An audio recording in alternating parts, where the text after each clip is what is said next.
Ai koira e tahi o ngā tuāhuatanga I Puakera, I roto I te karakia, I tēnei ata. Kai aku nui, kai aku rahi, kai aku whakatamarahi ki te rangi, kia whakatauhā te rangi e tui honei, kia whakatauhā te papa e takotone, kia whakatauhā te ao Māori News Aukaha, e ngunguru ne, ki mua I a koutou. Nau mai whakatau mai ki tēnei whakapāhotanga motu hakera wā atu, arā ko te wā e whakanui ai tātou I tēnei te tiriti o Waitangi, te hainatanga o te tiriti te tau, ko tahi mano warurau a whātekau. E hia ke nei rau tau ki muri, I hui a katoa mai ai e ngā iwi o te ao Māori, ki kone, ki Waitangi, ki kone, ki te papa o Ruarangi, ki te ata tuhi, ki te ata waitohu, I tēnei kawenata e mana ai, tēnei whenua o Aotearoa a New Tireni. Ko tumamao harawira tōku ingoa, kai kone au mo te roa ngāke o tēnei ata, ko te ao Māori News me Aukaha e whakapāho atu nei kia koutou katoa. Welcome to a very special edition of te ao Māori News Waitangi Day 2024. My name is Tumamao Harawira. We take you live to some of the beautiful ātāhua, āhuatanga ka whakapāhotia ka ki te aki kone ki Waitangi. You can find us all live on our social media platforms, also our media partner Aukaha and the team from Rotorua. Koutou mā kua tūhono mai ki tēnei a pāhotanga. We are crossing very shortly to the annual Waka exhibition. If you're not sure on what happens in terms of the Waka exhibition, should I say, a crew of about 120 to about 400 paddlers have been training over the last 4 days to perfect the Waka exhibition, te whakāturanga Waka ka kitea, ki te whanga nei I te pēo whairangi. Hopefully at around 8:30 we'll cross live to some of our reporters. I tēnei wā tonu kia hoki atu te titiro. Ki etahi o ngā Pūkōrero I taima I te atane. I spent time this morning following the ceremony this morning with some of our rangatira I te ao Māori to ask a couple of questions, some of them hot, some of them not so kindly taken upon. Kāti, kia tauri ake rā tātou. Ki tēnei kōrero kia tama pōtaka koe atonu te minita whakawhanake Māori o te kāwanatanga hu. Kia whakarongo ake tātou.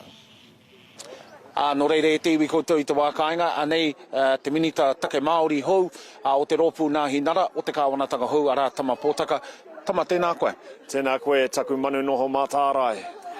Koe nei tō wā tuatahi ki kone ki Waitangi, hei e mau nei tō pōtai minita o te kāwanatanga. I pēhea te pōhiri I nana hira? I kawe I runga I te aroha me te rangi Māori. Ngā piki ki ana te kōrero pēra ki taku mārena, ngā piki nā heke o te mārena tanga, engari ko te aroha te mea nui. Ki te rangona hoki, tērā āhuatanga, tērā tikanga I roto I ngā kai kōrero. Me te mea nei, I heke piki tōna whakautinga, ko te ao marama. You and fellow colleague Dr. Shane Reti have been getting it over the last couple of months since the election. I don't believe that's entirely your guys' fault. It's more of a perception around New Zealand First and ACT. The perception amongst the ao Māori, I don't know whether you agree with this or not, but there's a perception amongst the ao Māori that the government policy, Māori policy, is being pushed by New Zealand First and ACT. First, do you agree with that?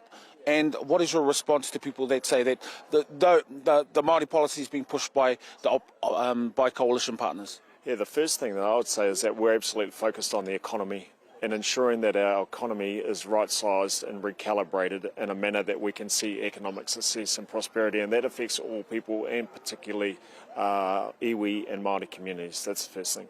The second thing is that there are a number of matters that we have reached through the coalition process, and we did those things in order to get into government, because we could not get into government by ourselves. We had to find some partners. And so there are concessions made in the negotiations, and as a result we're dealing with what we have today, and we have to progress a treaty principles bill. So that's the second thing. The third thing is that I think what we find is within the coalition agreements there is actually a lot of room to move in things that affect and influence Māori specifically. So the matters around the language I think have been probably polarised a bit through reporting and through commentaries. However, I think that there are a lot of items that we need to attend to that are not either hard left or hard right. There's some space and place in the middle for us to carve a way forward. Yeah, but to be fair, a lot of that narrative around te reo Māori and in particular government departments, a lot of that narrative have been pushed by the co-deputy leaders, Winston Peters and David Seymour. Tātāua matua, tātāua tani whahikuroa o te reo a tā Timoti Kāretu, tuku I te pātai, kei hea tō waha, e tama kei hea tō waha. Do you have an opportunity to stake your position within this new coalition? No, I think that the narrative has been nurtured and captured by the reporting. I think what's really candidly clear to me is that we have a lot of people within the coalition government that are very, very encouraging of te reo Māori. And what we would say is, for example, in the public services, that it's absolutely important that the public services effectively communicate with all New Zealanders. And in that respect, in the language that those New Zealanders prefer. So if people want to speak te reo Māori, if they want to engage in te reo Māori, if they want to write in te reo Māori to the public service and with public service entities, we should do that. Kōrero tia, tuhia, hakaina, I roto I te reo Māori. So I think the message has been lost along the way by some of the commentariat that actually we don't support that. Well, we do. And what we see is a whole bunch of rangatahi, rangatakapu, mātua, Aotearoa, pēnei atāua, e kōrero ana ki te reo Māori. Nā reira, ki te hea te tangata ki te kōrero ki te reo Māori, ki ngā āpiha o te kāwanatanga, mahia kā tika. And we absolutely support te reo Māori as a fundamental part of our country's DNA, our country's identity, past, present, future.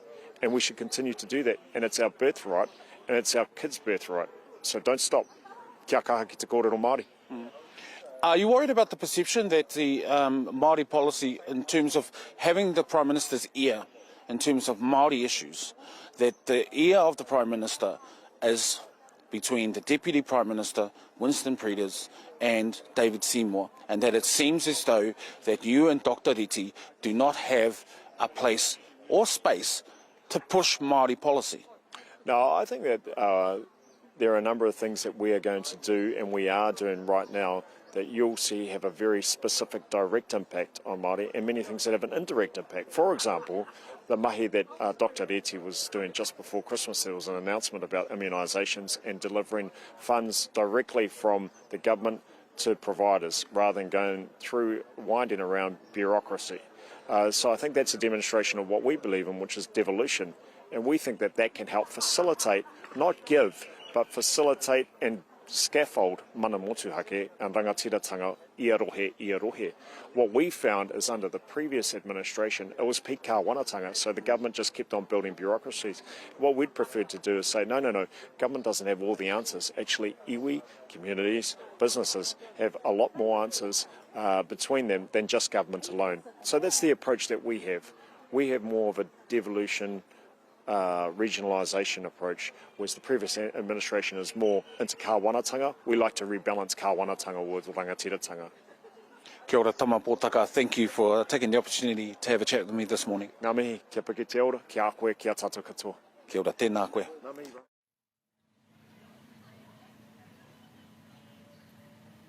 Yes, Māori Development Minister Tama Pōtaka. We'll have to look at the tape again. I'm not too sure he answered any of my questions and the answers that we needed. He oia no ko koira te wero nui kei mua tunu I ngā Māori a kai roto I te rōpū nā hinara me pehea rātau e whai reo ai. I nā hoki ko te kaha, ko te pakari o ngā hoaka wanatanga I roto I te rōpū. Act me te rōpū Aotearoa tuatahi me kaha rā ngā Māori ki roto I te rōpū. Reipa ki te whakawaha I a rātau anō. We're crossing live now down to the lower treaty ground, Te Titi Marae, also around the Copthorne Hotel here in Waitangi, with vision and a whole lot of imagery around our waka exhibition that's set to take place at 8:30 this morning. We're crossing live now to Kereama right, not exactly your Jess Tyson or your Maioha Pānapa, he oia no Kereama kei te hakoa.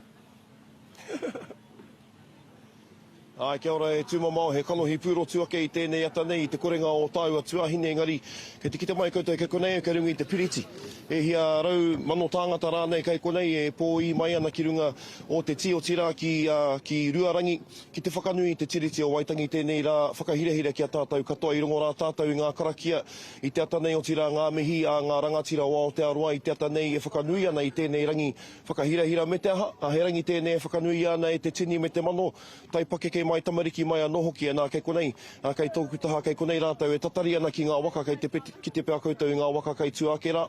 Engari ko tētahi tokorua I haere waiwai tapu mai ki Waitangi I tēnei tau e te whaia o tira korua tēnā korua. Kia ora. Ko e tō ingoa? Ko Alexandra tuku ingoa. Ko e tō ingoa whai? Ko Lysandra Stewart tuku ingoa. Nā I haere mai te tokorua nei, koe nei te wātua tahi ko tae mai te tokorua nei ki konei I roto I ngā tau e hia nei. Tell us what compelled you to come here to Waitangi this year? Well, she just told me to hop in the car and I did. No choice. Yeah.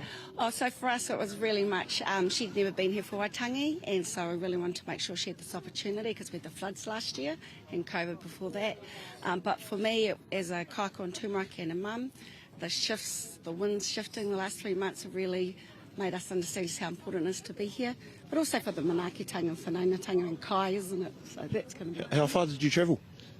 We travelled from Pūkōrero, so 4 hours. Yes. Pūkōrero, I'm guessing? Yeah, Waiuku, Glenbrook, so just outside Pūkōrero. Tell us, we've heard a lot of rhetoric about this government's view on Te Tiriti o Waitangi, looking to change or change the interpretation of some of the principles of Te Tiriti o Waitangi. How does that make you feel? It makes me really worried, especially as a tūmaka of a school. Like we've done so much to shift into this space with our new histories curriculum, the importance of te reo and tikanga in our schools. So to have that stress on us and that anxiety of that change, I think is really dangerous. You already feel the shifts in the community, especially out where we are, and now's the time that we really need to make a decision of what we're going to do as a country, not just as tangata whenua. So, yeah, I'm quite worried, and I don't think I've actually been worried before. There's a huge sense of kotahitanga sweeping the nation at the moment. Started at Te Hui Amotu in Tūranga Waiwai, then carried on to Rātana and here to Waitangi. Is that something that you're kind of feeling in your community as well? Oh, absolutely, and that drew us. Like literally, the bell went at school. I called a staff meeting. I left the staff to the staff meeting. We hopped in a car and drove up here. Awesome. Not just slept in the car. Didn't even organise anything. Nā pēhea koe, what does Te Tiriti o Waitangi Day mean to you and your mates?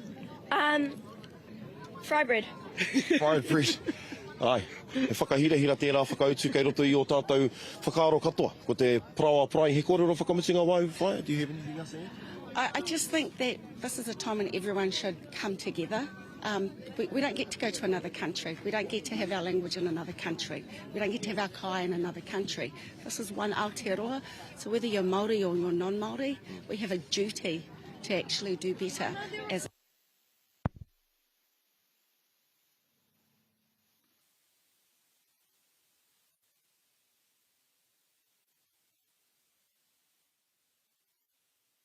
kind of approach. We kind of don't talk about that in kura, because for me that's probably a whānau discussion. In our kura though, te reo, you must learn te reo. We're predominantly Pākehā school, so we have te reo every week, we have kapahaki every week, and it's compulsory to do it, and why wouldn't you? We live in this is the country we live in. So, and it's a gift, it's a taonga. So for us it's a privilege if we're non-Māori, but as Māori, we have to lead from the front. I'm not an immersion speaker, I've been learning, I'm continuously learning, and that's the bare minimum that we should be doing. Whai tēnā kōrua, mai wāhi mai te tēnei mōta ko tātou i tēnei kōrua. Rongo rā tātou, koe rā ngā whakaaro te tini, e hoama, te tini o ngā uri kei konei i tēnei wānei, kei te tino rongo hia, te wairua o tina te Māori o te kotahitanga, tērā Māori kawea mai, ki ngi tū heitia pōtatau te whirowhiro ki konei atu i Tūranga Waiwai ki Rātana nā ko tai mai, ki Waitangi kei te kite rā koutou kei tua, kei takutaha maui nei ko ngā waka kāre roa ka whakaeke mai ki runga o te pēwhairangi, engari, ka whakahoki atu te rākau ki a koe tūmama. Ki rā marae tātu I te marae o te tī, ki raro I hora I te papa o Ruarangi ki konei ki Waitangi. Nō reira e te iwi, you saw there amazing images of the amount of people, te ngere tangata kua tai mai ki te whakanui te rā o Waitangi. It takes you literally an hour and a half to get anywhere around Waitangi. So goes the reason why our three reporters, Riri Adalton, Riri Maioha Pānapa and Jess Tyson are currently not on screen, but we're hoping to get them in the next half an hour, 20 minutes before the Waka exhibition takes place. Nō reira, ko tētahi tūāhuatanga, ko te mana o te tiriti o Waitangi, te tūranga o te tiriti o Waitangi ki roto I Aotearoa nei. Kua roa nei etahi e kokiri ana I tēnei kaupapa e whakamārama ana ki te tini ki te mano I te tūranga tika o tēnei mea te tiriti o Waitangi ki roto o Aotearoa. Tētahi waua tāngata ko Julia Whaipoti. Ka tahi anō ia ka tū hei kaimahi mō te kāhui tika tangata, the Human Rights Commission. I spoke to Julia early on. Here's what she had to say. Nō reira e te iwi, kei konei ahau, māua ko tēnei wahine toa o te ao Māori, Julia Whaipoti. Julia, tēnā koe? Tēnā koe, tēnā koutou. First off, let's talk about this morning. How was the dawn ceremony for you? I think it was a beautiful occasion. We have thousands of New Zealanders who have shown up to recognise Te Tiriti o Waitangi as a founding constitutional document of Aotearoa, and to see that here, especially in this time and the recent months that have been, it's a real morning of kotahitanga and gathering together to recognise the mana and tino rangatiratanga of Māori and the merging of peoples under Te Tiriti. We had the coalition government's first pōhiri here, Waitangi. A lot of, I wouldn't say anger, but a lot of feeling, the vibe, the wairua of the people here that were in attendance. It felt like something that wasn't so much new in Waitangi, but is something that's been missing for quite a while. I think you can see it, the power of it is that it's made a lot of people unite under Te Tiriti o Waitangi, and to recognise the mana and the belonging of everyone on this whenua under Te Tiriti o Waitangi. And in spite of whatever rhetoric may come out, it's really clear the mana and the spirit that exists under Te Tiriti. And you can see that in all the people that have come together. It's really united people, and that is something that I think at Te Kāhui Tika Tangata, the Human Rights Commission, recognising it as our constitutional and founding rights document, that's really important. It belongs to all of us, and you can see that in spite of what's been said, that the mana of Te Tiriti stands no matter what. Tell us about your work at the Human Rights Commission in regards to, I guess, Te Tiriti education, but also, the whole idea around the partnership and mahitahi between Pākehā and Māori. Hi, well, Te Kāhui Tika Tangata, the Human Rights Commission, we are the national organisation internationally recognised to uphold the mana and advocate for human rights in Aotearoa that belong to everyone. And in my role, we have a Te Tiriti partnership that has been established. So we have a Kāwana leader and a Tino Rangatiratanga leader, and I think it's really giving expression to Te Tiriti o Waitangi in a substantive commitment. And as the Kāhui Tika Tangata, as the Human Rights Commission in Aotearoa, the framing and basis of human rights starts in Te Tiriti as a framing and in marriage with he whakaputanga, and also looking at our international legislations and laws that give support to that. So as an agency, as an organisation within Aotearoa, our mana exists and stands in giving effect to human rights in Aotearoa, and a starting point is Te Tiriti o Waitangi. So it's a real privilege and responsibility to stand in this role with Te Kāhui Tika Tangata. Julia Whaipoti, it's been a pleasure talking to you. Tēnā koe. Tēnā koe, tēnā koutou. Nō reire e te iwi nōku tonu te whiwhi I te mea ko taimai tētahi o ngā tino tani wha o te ao Māori. Ara ko Julian Wilcox tāku e kōrero ana. E te rangatira tēnā koe? Tēnā koe, tēnā koe, tūma mau tēnā tātou. Hea tō tūranga i konei i Waitangi tēnei tau? Ia te tau ka haramai runga no i te karanga o te kāinga kia tautoko i te kaupapa, kia tautoko anō hoki ngā mahi a Ngāti Kawa, Ngāti Rāhiri, a Ngā Puhi Nui tonu, ki te manaaki i ngā iwi. Ka mutu he mai pāpāho anō hoki e tahiwa, engari ka hoki ako mahara ki ngā mahi o tō matu a patu. I whawhai, i pakanga anō mo te tiriti o Waitangi te take koe a hau e haramai nei. Ia te tau, i runga no i te aroha ki te kaupapa, nānei i a tātou i Rāhiri ake. Kua whai wāhi koe ki te taumata kōrero i nanahi te pōhiri ki te kāwanatanga. E ai kia kere ama, nā tana kōti koe i rangatira ai. Me tā tāhua ngā kōrero, e hara i te mea he kōrero no, engari he uki atu ki ngā poropiti, ki ngā kupu whakaari, ki ngā whakatūpato, o tērā whakareanga i te wāi haina hia i te tiriti. Te tiriti me te akaputanga e tika tau. E hoa, he taiwa ka maharaharau ki tō tau iwi. Ka wareware tia tō tau iwi ko etahi o ngā kōrero tuku i hoa o tātou mātua o tātou tupuna. Ko ia i hahu ake ai anō wera kōrero e mahara i tātou ki ngā kupu whakatūpato, ki ngā kupu whakatonu, ngā mātua ngā tupuna. Me te aha, ko roto i ngā kōrero tuku i honei, te tahi ara e anga mua i tātou. Ki te whakatau i ngā raru e pōkai kaha nei a tātou i te niwa, whakapōrere i a tātou. Hei whakakaha anō hoki a tātou. I ngā wā e arāka i ngā kōrero e tahi a pāna ki te tiriti o Waitangi. Kei te mohi au he maha o pōtai, no reira kei te me porotiki pia, me toronga pūpea te āhua o tō whakautu. Engari, o whakaaro o tirohangai mo te āhua o te kāwanatanga hū. me porotiki ake ne? E ao te pātai. Te tai, i tau mai te whakaaro i au, e mea ana, te hanga nei ka hore te kāwanatanga e whakarongana ki ngā kōrero a te iwi Māori. Tērā te piri mea ka tū ki te kōrero. Ka ata pānui ngā kōrero kua tuhia kētia. Anō nei kua whakaritea kētia e ia ko ana kōrero. Ātia pēha raina i te pai te whai kounga. Te ngihara ne o ngā kupu ka puta i te iwi ka tūki mui ai ka hāngai tunu atu e ki tānei tuhi ai i mui te tatūtanga mai ki te kaupapa. E ai ki ngā kōrero he mea toa i ngā kōrero o te tau. Nā rere he tohu aha tērā, ki te tei iwi i ata hui i roto i ngā wiki e rua nei, atu anō i te wai, haere ai koe ki te hui a motu. A ki tuahiti a ki turanga wau. E rua wiki i te iwi Māori e kōrero ana e wānanga ana mea ha. Ka tae ki tēnei rā, ka puta te karanga, hara mai ki Waitangi. Nā Shane Jones a kōrero, hara mai ki Waitangi. Ka hara mai ka kōrero.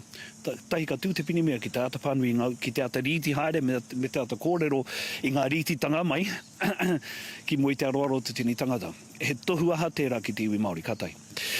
Ka rua, tērā e tahi atu kai arahi tōranga pū, i kōrero tika atu ki ngai iwi poro te me te kia ake, haere ki te ako, haere ki te pānui. He tohu aha tērā ki te iwi Māori nei. Nō reira, ko tētai wairua nui e pā mai nei ki au i tēnei wai mea na airai nei e whakarongoana te kāwanatanga ki ngā naue, ki ngā hopo o te iwi Māori ka hore rai nei. Wai ka hua, wai ka tau, ka ata tātari, ka ata tatari tātou, ke ki te ka pēhea rawa tēnei pire e pāna ki ngā mātāpuna o te tiriti. Engari ko te maharahara me te hopo e tautunu nei ki runga i a tātou i tēnei wā. We've heard sayings like tail wagging the dog.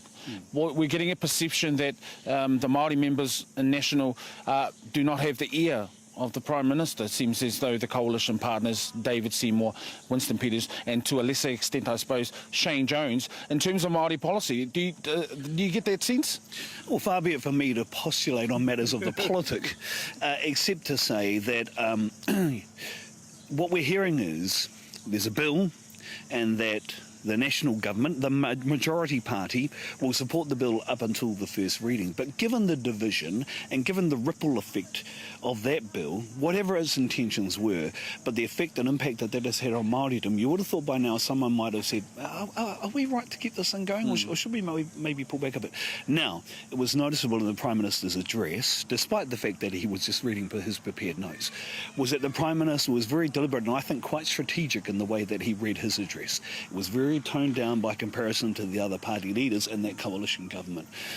Almost to the point, actually, where many people said they lost interest in what he was saying because the delivery was so stable.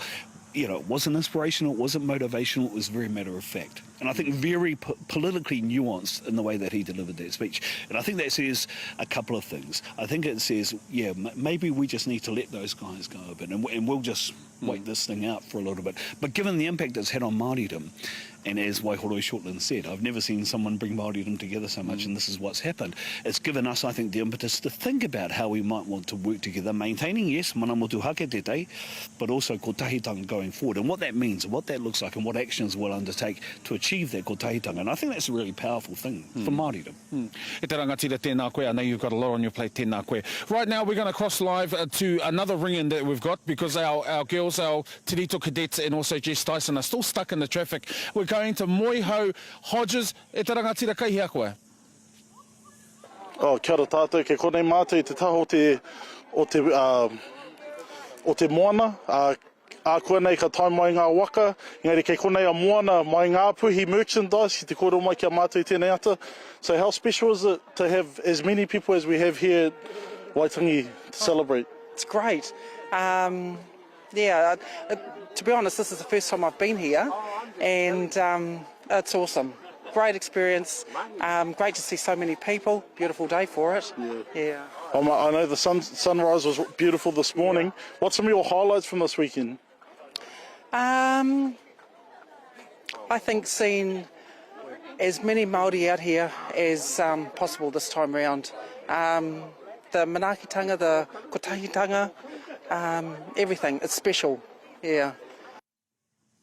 Aira e te iwi. Kei tērā wāhi te tīmarae, tētahi wāhi kua roa e hui mai nei te ao Māori, e wānanga mai nei te ao Māori, kei reira tērā wāhi tino tapurawa o taurangatira.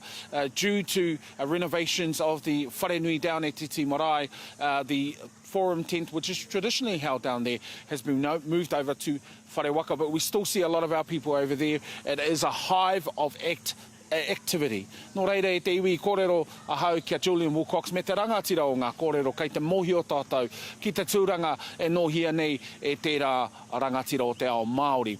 O to more kaupapa Māori i tēnei wā tonu, I spoke to Mook Honek. Now he is the chairman of the Ngāti Manuhiri Settlement Trust that operates out of Warkworth ki tērā taha o te motu.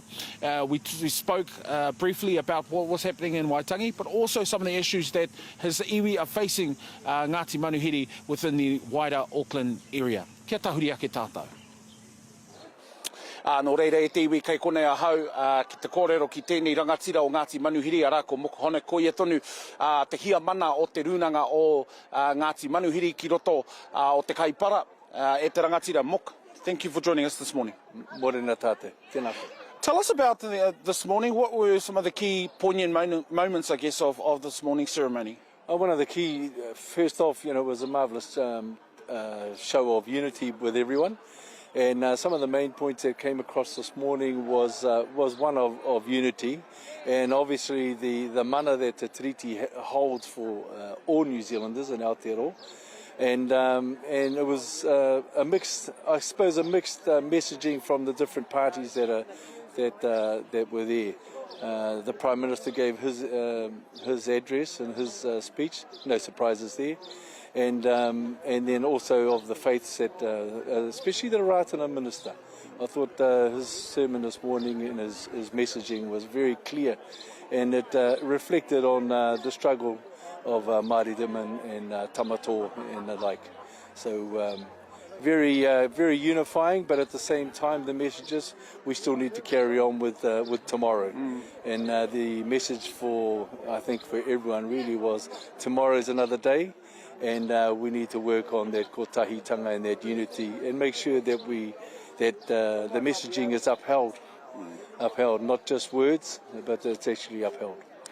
In your role as the tarahiti o Ngāti Manuhiri, you'll work closely, I suspect, over the next 3 years with the coalition government, also work around Wai Māori and Māori water rights.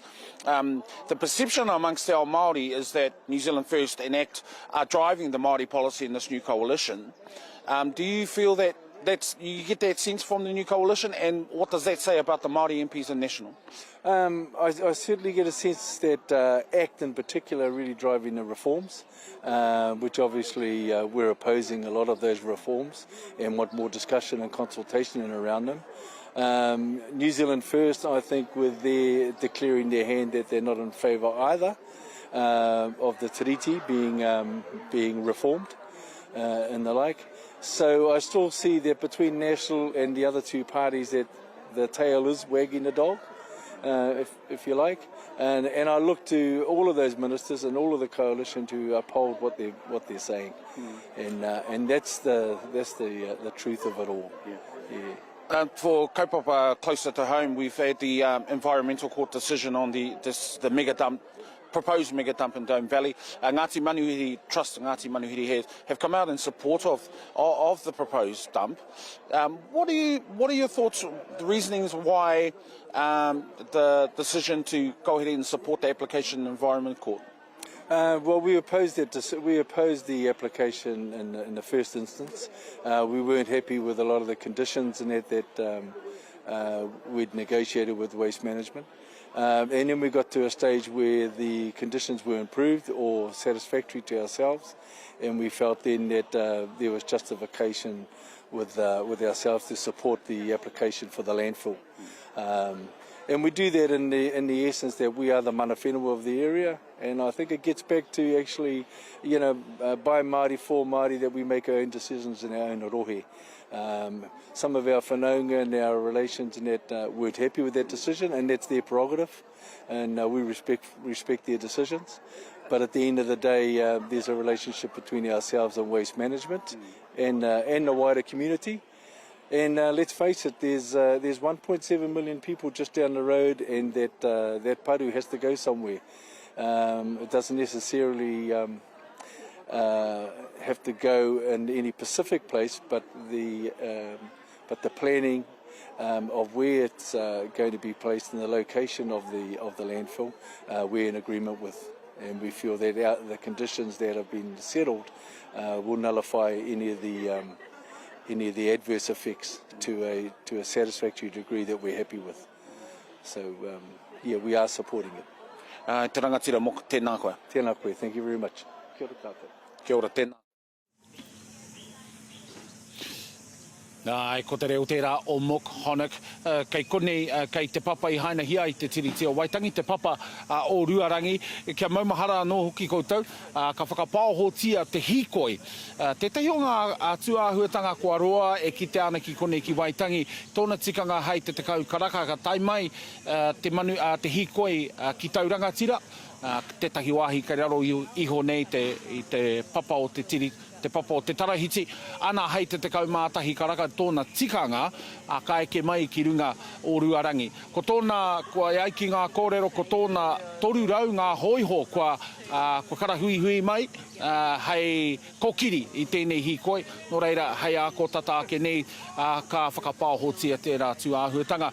I tēnei wā tonu, we're crossing live to Kireama Wright, who's standing by. He's got a very special guest with him. Kireama, ko wai rā tērā? Ai, tūmama o tēnā koe, kei konei, kei tōku taha ko tētahi o ngā rangatira o te maunga e kore e neka, ko tae mai a hikurangi maunga ki konei ki Waitangi, kei konei, kei tōku taha ko mākōpua e te papa, tēnā koe. Tēnā koe, tēnā koutou I tēnei rangi ātāhu. Kā te hiranga o tēnei rangi te rā o Waitangi ki a koe? He kaupapa whakamaumahara I te tō tātou nei kawanata. Kia nohotahi mai ai ngā uri a Wikitoria, ki konei ki tēnei whenua I Wāngarui a tātou. Engari, he mea whakanui anō I ngā tipuna nā rātou tunu I paratuhara I kia nohotahi pai ai tātou I tēnei whenua. Koe rā. He hao whakaaro ki ngā āhuatanga I pupu ake ki Waitangi I tēnei wiki, te taenga mai o Kiengi Tūheitia, te kauenga mai o te Māori, o te kotahitanga I tahuna ingiha I roto o rangiriri ka kaue aki rātana, anā kua tae mai ki Waitangi I tēnei rā. E ui nui tērā, kia haukato mai ai e tika ana tu hei tia mā, ko rāte tūmake o rātana, me te mea nei e oti I roto I ngā wiki he rua noheo, ngā hui nui o te motu, kia kotahi ai te whakaaro I runga I tērā kaupapa te kotahitanga. Kia hu mai ai ki konei ki Waitangi ki te wāhi e tikana ke hari atu tēnā kaupapa ki rungi a tātou. Nā reira koera te hui nui. I puta I tētahi te kōrero I rungi te maraea, he pai te kotahitanga engari me a muri ake nei ki o whakaaro ka tae e tāua e te iwi Māori te whakatutuki I te kotahitanga? Mai anō hoki te iwi Māori e noho kotahi ana. Hoi anō ko ngā wete kai tēnā hapu, ānā ke whakaaro.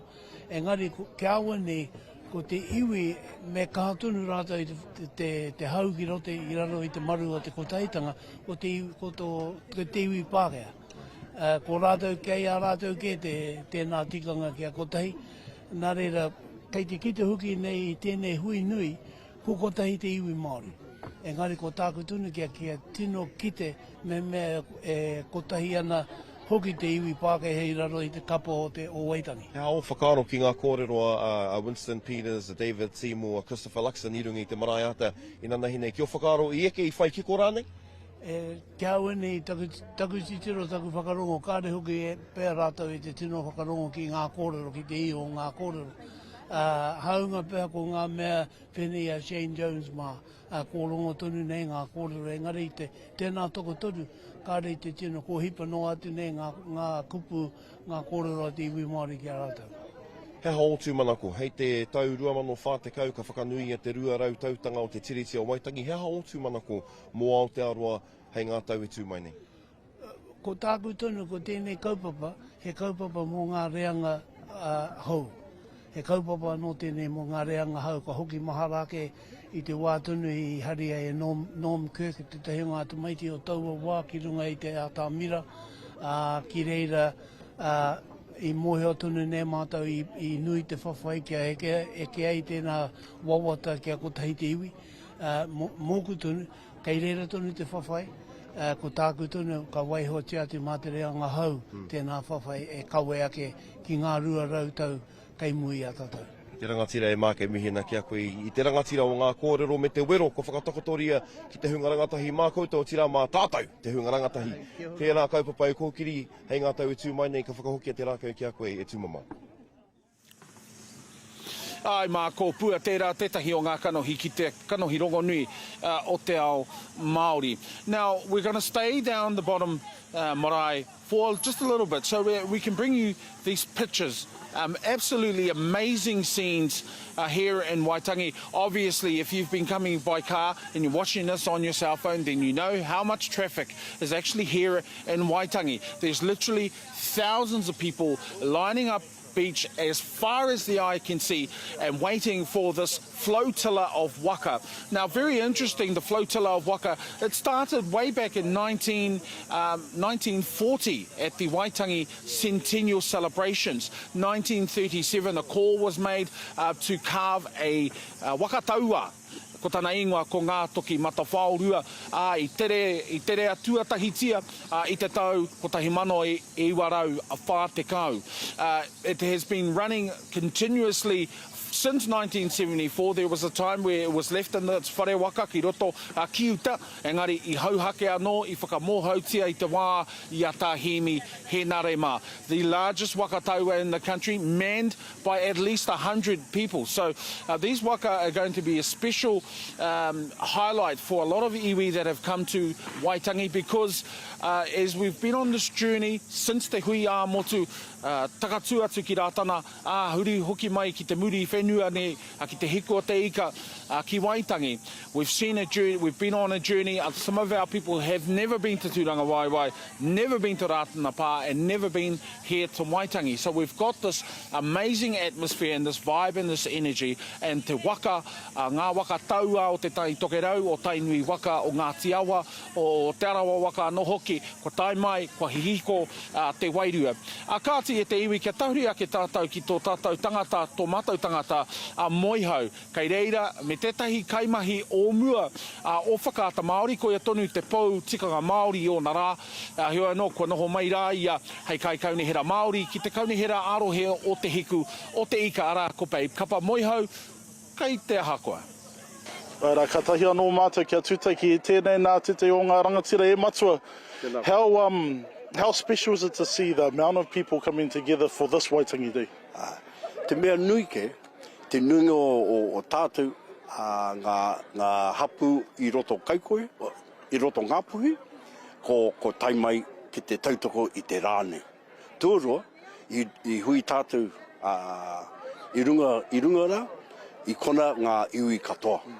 Nō reira, tēnei he tino hōnere mo te rāne a Waitangi, i te mea ko tahi, ko timata tātou ki te haka, ko tahi i a tātou.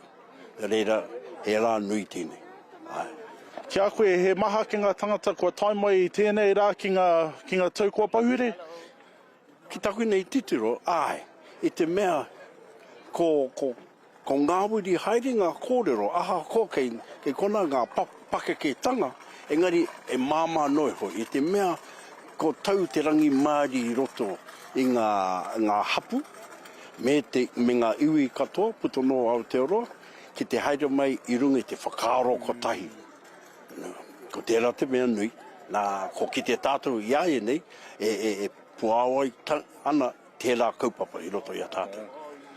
Ko tērā te tau o ngā mea tua te waihoro i nā nahi ne, aha koa, he tangata David Seymour, ko hono ia i te ao Māori. Ara i te ata nei, kare he paku tangata i paki mōna i tōna kōrero. Hea o whakaaro mō, i ngā taukua pahure e tai o te wā, kaere te kraune e tai mai, mena ko National i roto. Hea tō whakaaro mō enei nā ko tai mai i tēnei wā. Ko te mea nui ke, kia piri tahi te iwi me te kāwana ahakoa ko wai. Ko tērā te mea nui. I te mea, i te pautanga o te rā, me mahi tahi kia whai hua a tātou katoa. Nā, haunga hastimo wau, ko mōheo tātou katoa, tōna nei whakapapa ki Ngāti Rehia. Nā, e tā te kōrero me waiho hea mā Ngāti Rehia a ia e tohu, e āwhina, e teaki i roto i tōna nei hikoitanga i tēnei wā o te kawanatanga. Kei te rori ahau i tēnei wā ki te taho o te wai, kei konei ahau ki te o ngā rangatira no konei, e te matua, kōrero mai anō mō ngā painga ki te kite i te iwi Māori i konei. Te mea paike, ko haere mai, ahako ngā take kei roto i a mātou katoa, engari tēnei mea te kotahitanga.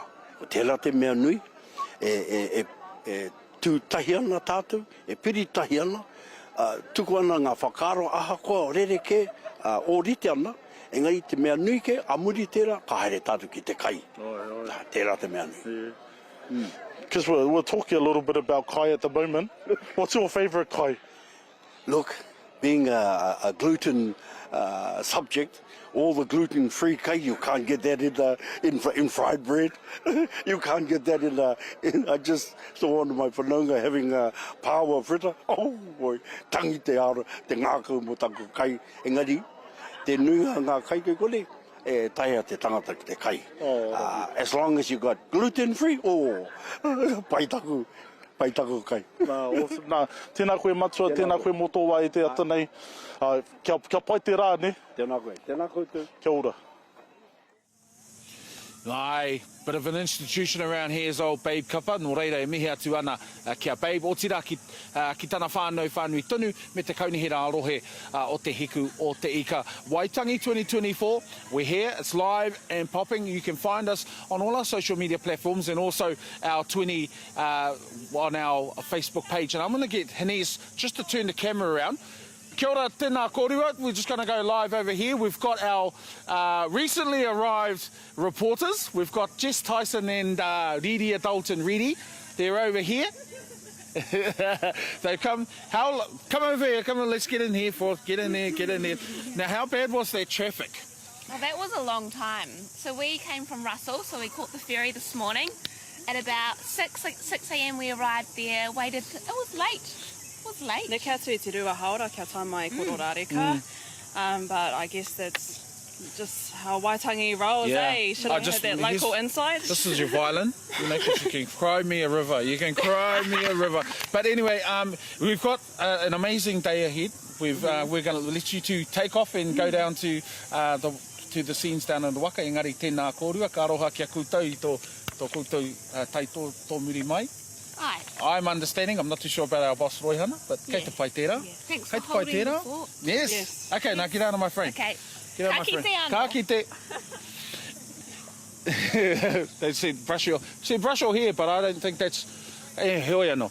A kāti e te iwi, kia tahuri ake rā tātou i tēnei wā, kia kere ama right, kere ama kai hea koe.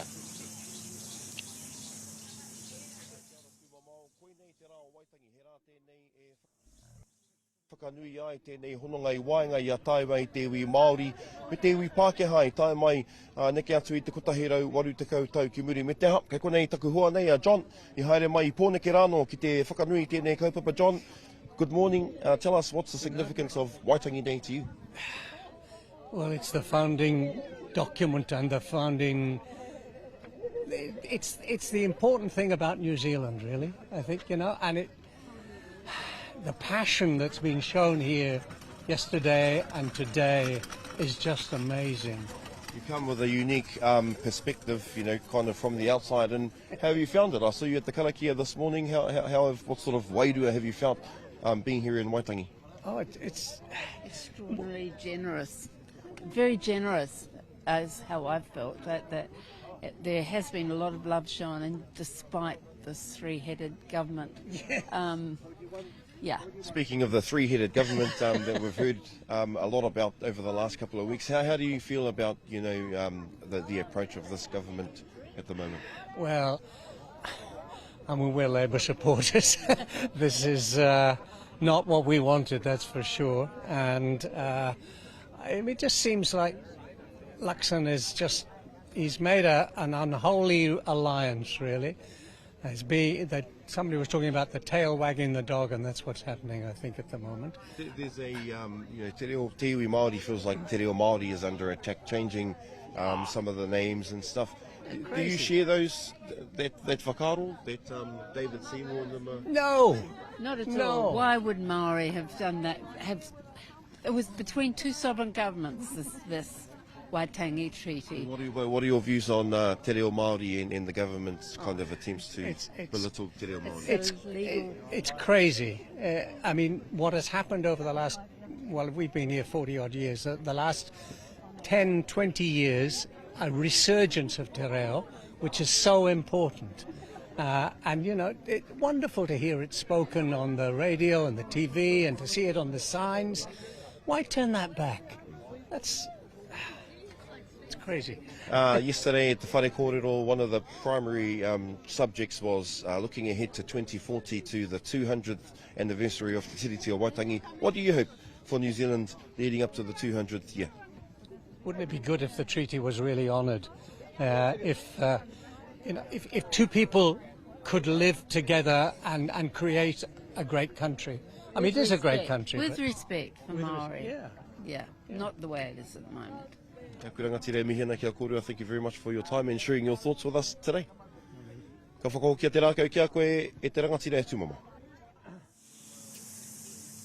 Ai tēnā koe kere ama tēnā kōrua akāti e te iwi Waitangi 2024. We are here, Te Ao Māori News. You can find us on our social media platforms, Facebook and Instagram. I'm not sure we're on TikTok, I'm not too sure. But anyway, also our website, teaomaorinews.co.nz. If you need anything on Te Ao Māori News, if you need anything on Waitangi, go and visit the website. E mihi atu ana ki ngā kai mahi, e mahi nei tērā mahi. Me te aha, ko Aukaha no hoki, ko hono mai, ko moko rangi tauira, rāua ko kere ama right, ko tai mai ki te hoi i tō tātou waka. A very special Te Ao Marama event taking place at lunchtime this afternoon. Tētahi o ngā whakapāhotanga tuatahi o te tau hau.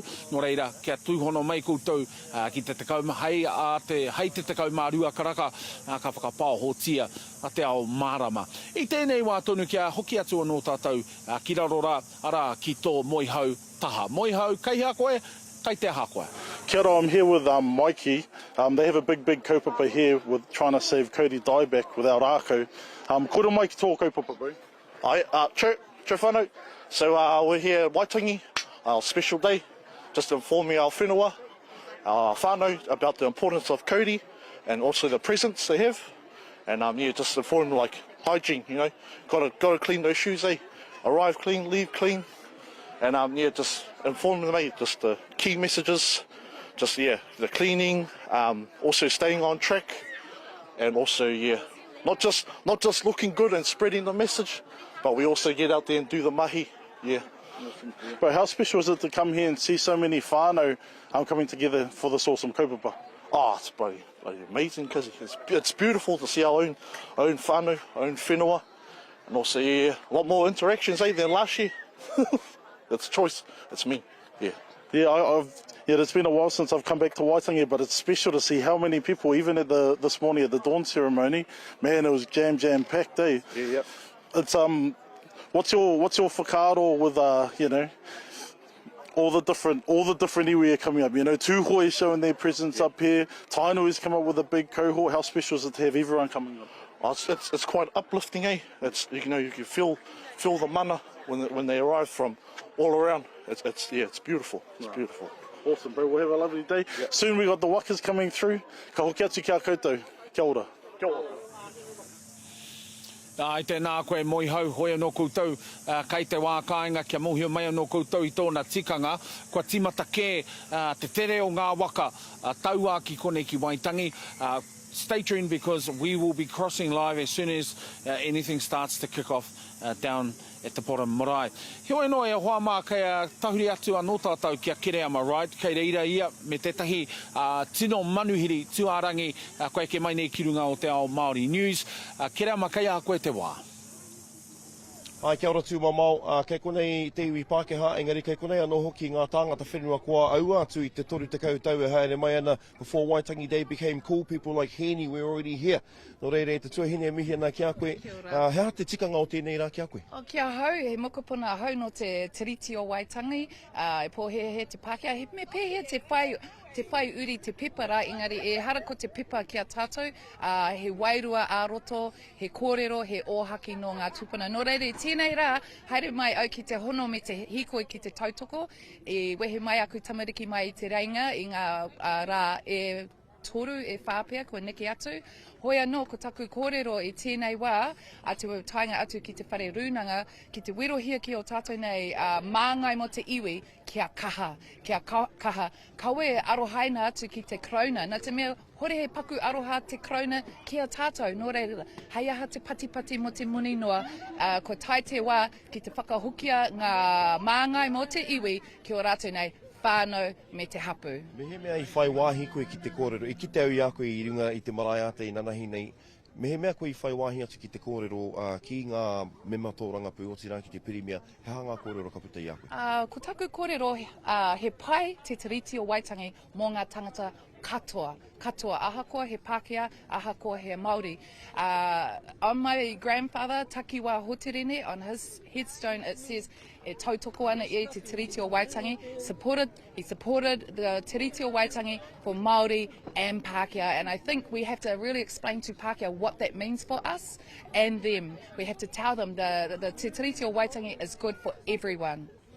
We've heard a lot about the three-headed taniwha over the last few days. Christopher Luxon seems to be kind of distancing himself from two of those heads. What do you make of the kind of that coalition government at the moment? The message I would say to iwi Māori is be prepared, the government's going to fall. And you know, we always hope that they would one day, but there's no way Winston is just going to hand everything over. He wants to be the Prime Minister. And so between the three of them, there's going to be such a power struggle. In the end, us people of Aotearoa, Māori Meta Pākehā, have to say to them, you're not doing your job, you haven't got it right, you can't even work together, so you can't govern our country. We want constitutional change, and we're going to return to the kōrero o tō tāwanei matua, a Moana Jackson, and they brought his kawemate here during Waitangi, and I want us to return to Moana's kōrero. It's time for us to have our own Māori parliament, because the government cannot do it. Christopher Luxon, David Seymour and Winston Peters kind of gave the impression yesterday that Te Tiriti o Waitangi is safe. Are you convinced? It will never ever, it's not up to them to keep it safe, it's up to us. And it's by our mahi through each generation consecutively that we have maintained the mana of our Te Tiriti o Waitangi. So it's for us te iwi Māori to maintain kaitiakitanga of that. You know, the government, they're always going to come and go, but we are always here te iwi Māori, and we want our own tino rangatiratanga. Coming to a day like this, kia ora brother, pēhea te mihi tika kia hau. Ngā hapu me ngā whānau katoa, but coming to a day like this, Waitangi, it's two main kōrero. It's been like this no mai rāno, mana, Māori, motu hake, tino rangatiratanga. Ka mātua e konei ngā kōrero e te tuhine e hēni e mihi ana kia koe, kei te haere atu a hēni ki te hikoi, ka kawe atu e ia te hikoi ki runga o ruarangi a kua nei no reira, ka hoki mai kia mau a ko tatake nei, engari ka whakahoki a te rākau kia koe e tūmama. Ai no reira e te iwi, rawe te whakarongo ki ngā kōrero a ngā rangatira o te ao Māori. Hēni Shortland, tētahi o ngā tino kaikōkiri, ngā kaupapa Māori ki konei ki te taitoke rau, ko ia no hoki tētahi o ngā tino kaihāpai i te maramataka Māori. Now we're crossing live to these amazing pictures of our wakataua that have kua tere ki runga i te au o te moana, i ngā karenga tai o te peo whairangi. Ke mohio mai anō koutou e hara i te mea he mahi noi hone i tēnei ara ko te hoi waka. Ka āta whakau ngā kai hoi i ana mahi, ka upoko pakaru te whai kia tutuki pai ai. We're seeing the amazing pictures of our wakataua travelling around te peo whairangi. Also, don't forget that they do a very special haka performance just in front of the Te Tii Marae along the beach there. Obviously, we've got thousands of people lined up, standing room only along the beach side here in Waitangi. Ki taku mohio kia mohio mai koutou, ka whakapāhotia arorangi tia tēnei āhuatanga arā ko te kaupapa waka on social media, te aomaorinews.co.nz, in association with Aukaha. I tēnei wā tonu kua tai mai a moko rangi tauira, aha kua tai tūreiti mai he tino rangatira kai tōna taha, moko tēnā koe. Ai, tēnā koe tūmana ko kei konei kei taku taha, te mema tōranga pū o te pāti kākāriki a Chloe Shawbrick. E hoa tēnā koe. Kia ora. How's the overall vibe here in Waitangi this year? Oh bro, this is the biggest Waitangi that I've seen, and as we were just saying before, this first time that I ever came was 2018 in my formal capacity, just after being elected, and every single year it's built on my understanding and experience of what it is to be tangata tiriti, and I feel like this year there has been just thousands and thousands of whānau and tangata tiriti actually as well, coming through to demonstrate unity against this government's divisive agenda, so actually it's left me incredibly inspired. What are your thoughts, about what do you think the main purpose of Waitangi Week is? I think just my general kōrero on Waitangi is that every day is Waitangi Day. I mean, we have an opportunity on February the 6th, obviously, to recognise when those first signatures went down on Te Tiriti. But we as a nation, and particularly those of us who are here by virtue of Te Tiriti, as tangata tiriti, have a role to uphold that document every single day, but more so than that, to do that in the context of he whakaputanga. And I think that right now, that call to action is for all Pākehā, all tangata tiriti across this country to stand unified as well, alongside tangata whenua, against, again, some of this race baiting and awful nonsense that we're seeing. Yeah. And obviously, well, I've been told that you've put your hand up to be the new leader of the Green Party. What are your hopes and aspirations for Māori when you become the new leader? Thank you for asking me that. You know, I'm really conscious of the fact that one of the many things that I've reflected on in engaging with our amazing Te Mātā Waka, our Māori and Pacifica caucus inside the Greens, and we've got some amazing new MPs actually. 8 of our new 15 MPs are from Māori backgrounds. And in talking to Te Anō Tuiono in particular, who is one of our phenomenal MPs going into his second term now, he has this amazing whakaaro about how everything is just so deeply interconnected, right? So this has always been a kōrero from the Green Party, that you cannot have meaningful social justice without environmental justice as well. And actually that requires completely overturning the system that we all currently live under. It was Jeanette Fitzsimons, who is our founding female co-leader, who said that we have an economic system that exploits both people and the planet. And I genuinely believe that we have a pathway for reconciling with Papatuanuku, but also with each other in Te Tiriti and in He Whakaputanga and in constitutional transformation here in Aotearoa. Tēnā koe te rangatira o ngā kōrero e hoa, e mihi ana ki a koe. Tūmana koe, hoki ana tēnā kai kōrero ki a koe. Ai, tūmanako. Ko te tūmanako, kai te akoa moko rangi tauira i taku ingoa. Heo no, ko tērā kōrero, tērā kai te kite mai tātou i ngā whakāhua, ko ngā kai hoi, kai runga i ngā waka taua. Kia kita mai anō hoki tātou, ko etahi o ngā waka, he waka ko ki katoa i te wāhine, te kai hoi wāhine, koira te tahi āhuatanga, kua rua te kautau, e kite ana ki konei. This is the 20th anniversary of a wahine waka within te tangi tokerau. So a big celebration, Joe Conrad and the whānau, kua roa nei e amo titoko ana i tēnei tū āhuatanga i te matenga o ngā rangatira pēnei me wiremu, Heck Busby, i ngā rā ki muri, ko Joe Conrad mā, kai te whakaki ngā tūranga, kua mahue i era tōtara hai mata. We can see the practice and the time and the sheer endurance it takes to row some of these waka.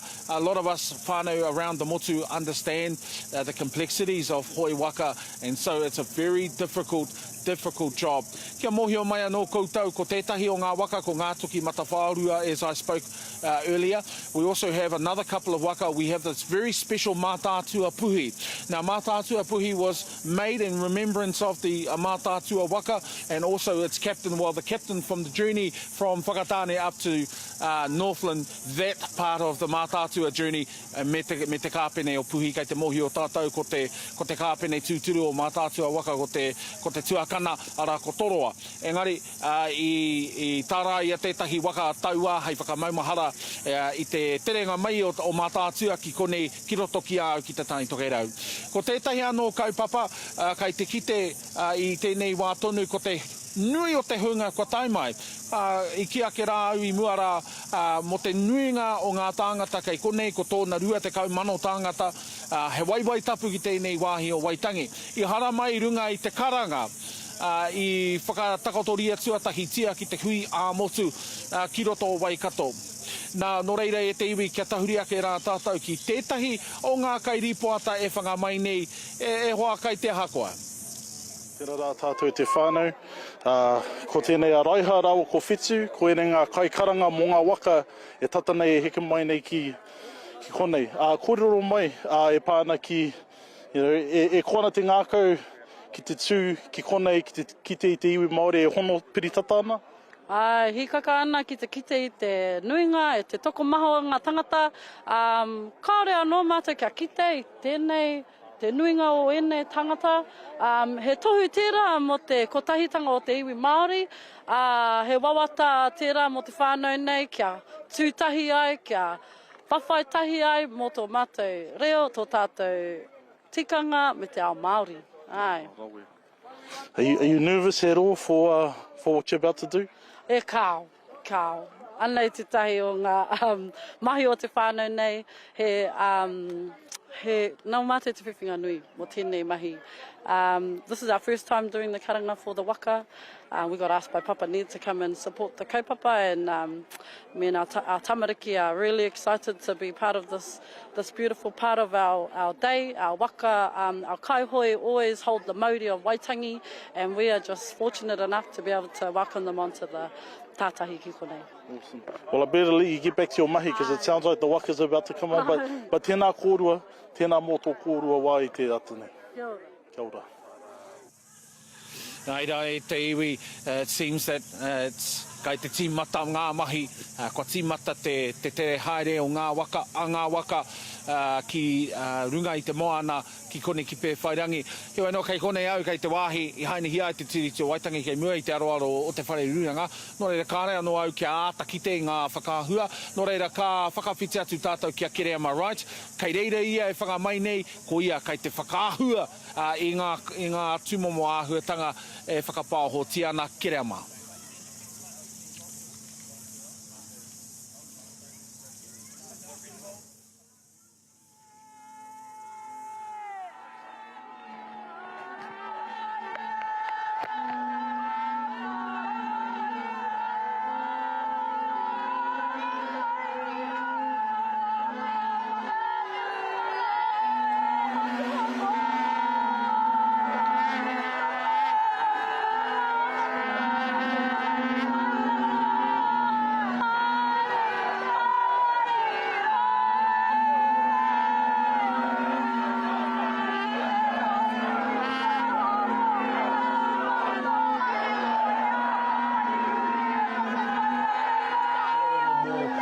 Toki mata whaurua ko te waka kai tā tēnei o te ao. Neke atu i te kotahirau tāngata kai runga i te rā o ngā waka aroa. Kei tiki te rā tātou kai mua ana, ko tātahi nei. Ko nei te whanga o te peo whairangi kōrero hia rā e tūmamao. Tōna rua te kau mano tāngata kai konei. Kei tātahi e mātaki ana. E rongo ana i te Māori o tēnei kaupapa. Tino kitea ana, ko tēnei, ko te waka haurua hei tohu pea i te ahunga o tēnei motu.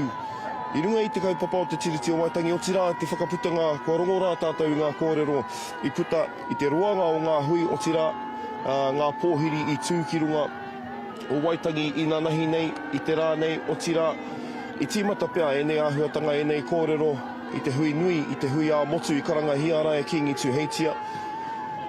Nā ka tatu mai ki konei ki Waitangi. Kei te whakanui ia te waka haurua, kei te whakanui ia te rua te kau tautanga o ngā wāhine. E whai wāhi mai ana ki roto ki ngā mahi waka ana, kei tiki te rā tātou runga i tēnei waka haurua kai muri ake nei, ko ngā wāhine kai te ārahi, ko ngā wāhine, ngā rangatira, ngā māreikura o enei waka he tika ana kia whakanui a te mana o te wahine i konei i te rā o Waitangi. Ki te rā tātou i te whare rūnanga i ngā rangi ko taha ake nei, ko ngā wāhine e rā e tū ana i te mahau tā rea rea o te whare ki te tuku i ngā kōrero. Me te whakarāngai ake i te mana o ngā wāhine, ko au atu ngā tau e pīkau ana o tira e kōkiri ana i ngā kaupapa whakarauora i te reo Māori, whakarauora i te iwi Māori, kōkiri i ngā kaupapa mo te mātauranga anō hoki no reira. Kei te tino rongo au i te whakamihara o te iwi, kuni etahi o ngā waka, kei te ki te rā tātou, kei raro ake rā, kua ngā toki mata whaorua, kei te pai haere, te tuainga o ngā waka ki uta, kei te kite au, ko kuaka, tēnei waka mā no ngātu kahu. Ko tae mai, anei anō tētahi waka tauā, ko tae mai. Ki te taunaki ake i te kaupapa o te rā koia nei, ko rongo tātou i ngā kōrero mo te kotahitanga o te iwi Māori. Ana, koe nei hei tohu pia, hei mata o te kotahitanga e wawatatia ana kau e ki ingi tu heitia pōtatau te wherewhero te tuawhitu anake engari e te iwi Māori whānui rongo rā tātou i ngā manako o ngā rangatira i ngā rangi ko taha ake nei i puta i Herewini parata te kōrero i runga o tūranga waiwai. Ahakoa kei te hoe tātou i o tātou ake waka ko te mea nui e ahu ana tātou ki te wāhi ōrite. Ko te rā, koe rā ko te manako I manako hia rā e rātau i te mokonga o tēnei tiriti o Waitangi ko te mahi tahi, ko te noho tahi a te iwi Māori, me tau iwi ki runga ki te mata o tēnei whenua, i runga i te maungārongo, i runga i te rangi Māori, i runga i te wawata hoki kia eke tō tātou whenua ki ngā rangi o tira ki ngā taumata e tika ana. Me te aha, kei te anga whakamua ko te kaupapa nui i whakaputaina i te whare rūnanga i nanahi nei, kāhu pēhea tātou a Aotearoa I te rua rautautanga o tēnei tiriti o Waitangi hei te tau 2040. I ki rongo rā tātou I te heo ngā kōrero a mere mangu.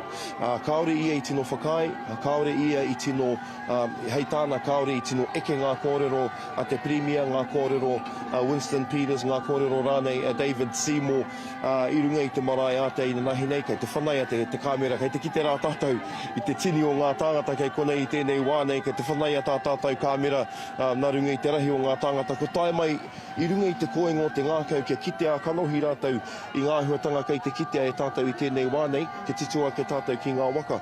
Ko te hiahia kia kite a kanohi, kia rongo a tinanga, kia rongo a wairua rātou I ngā huatanga kei konei. Ana māku e kia tiki a koutou kei te kāinga e mātiki mai ana I nā te ātāhua. Ka reo te mōhio mehema kei te rongo koutou I ngā tangi, I ngā karanga rānei, ki enei waka. Engari, I think I'm getting a bit emotional here, to be honest.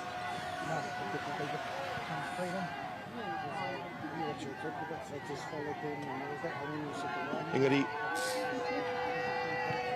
I te puriti e au aku roi mataro ho mai tewi.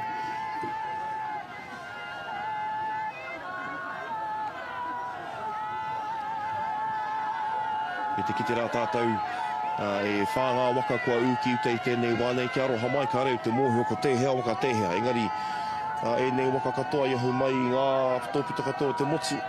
E tahi waka ko toru te kautau e haere mai, pēnei mai ana, e tahi waka ko tae mai te wā tuatahi. I ngā tōpito o te motu. I rongo rā tātou I ngā kōrero a e tahi o ngā kaumoana, e tahi o ngā kaihoe, I kōkiri I tēnei kaupapa, I roto I ngā taukotaha ke nei, ana koe nei, te whakatinanatanga o te kotahitanga e mana ko hia ana, e whāwhakareanga, kei runga I nei waka, tae atu ki ngā mai I ngā pākeke, ngā kuia kraua, tae atu heke iho ki ngā tamariki mokopuna kei konei, I tēnei wānei, e whai wāhi mai ana ki enei āhuatanga. I te mea, e hara I te poro tū, koera te wairua ngā kōrero I rangona, I tēnei wiki, e hara I te mea kei konei I runga I te wairua kino, e hara I te mea kei konei I runga I te ahi kauri ki te kāwanatanga engari, I rongo hoki tātou I ngā mihi, te waihoro e mā kia David Seymour mōna I tahu I te ahi o te kotahitanga, I wainga I te iwi Māori, I tēnei wā I a tātou e wānanga ana I tēnei tiriti o Waitangi. E ai ki etahi kei te tāmia tōna mana e tēnei kāwanatanga, e ai ki etahi kei te aro tēnei kāwanatanga ki te panoni I ngā mātāpono o te tiriti o Waitangi. Hakoa ngā ki taurangi e te kāwanatanga I runga I te marae ātea, I puta I Christopher Luxon te kōrero o tira, I David Seymour me Winston Peters te kōrero e hara I te mea kei te aro rātou ki te turaki o tira, ki te whakamoe rānei I te tarai pūnara o Waitangi, engari ko te hia kia wānanga hia te kaupapa nā koira, tā tātou e whakatutuki nei I tēnei wānei. I ringo rā tātou ngā kōrero a te iwi Pākehā anō ki meo rātou manako. Kia whakatinana hia o tira, kia whakahonore hia te tiriti o Waitangi I mokoa I konei o tira I ngā whenua I ngā taone puta noa I te motu neke atu I te kotahirau waru te koutou kimuri. Nō reira, kua oti katoa te renga mai o ngā waka, kei te kite tātou e whānoi ho ngā waka e toi mai ana, ka pai ki mua ki te ti, mitikau ana tērā ka hikoi. Te hikoi I tīmata I te reinga I te tuarua o Pepuere, I hikoi rātau atu I te reinga, ka tae mai ki konei ki Waitangi. Ana, kaore kore ko te tini o ngā tāngata, mehema kei te kite koutou I ngā tāngata, e hia mano tāngata kei konei ki te mātaki I enei waka, ana mutikau ana tēnei, ko taua māpūra, ka hikoi atu ki te whare rūnanga, ki oi ki Ruarangi, ki reira kawe ai I te hikoi o tira, I ngā kaupapa e whitawhita ana I roto I te ngākau o te tangata ki runga o Ruarangi. Tēnei wā kei te takina ngā karakia, kei te karanga hia ngā waka whakamutunga, kei te kite rau ko te waka o tātou māreikura, ngā wāhine e whakanui ana I te rua te kautau, o tā rātou whai wāhi mai ki enei mahi, a kuni rātou ka ki uta. But what a fantastic sight. Tino kite ana te kotahitanga, te ngākau tapatahi o te iwi. And it's, you know, it's a testament, I suppose, to the passion and the fire that this coalition government has stoked in the hearts and the minds of our people. Not only Māori people, kei konei hoki o tātou hoa tiriti, kei konei hoki o tātou hoa āhiana, kei konei o tātou whanaunga inia anō hoki, rātou katoa, ai te tino rongo i te mana o tēnei kaupapa, me te whakahe i ngā kōrero, i ngā aronga o tēnei kāwanatanga i tēnei wānei no reira. Me he mea koe nei te ohaki, koe rā tāku i te atanei.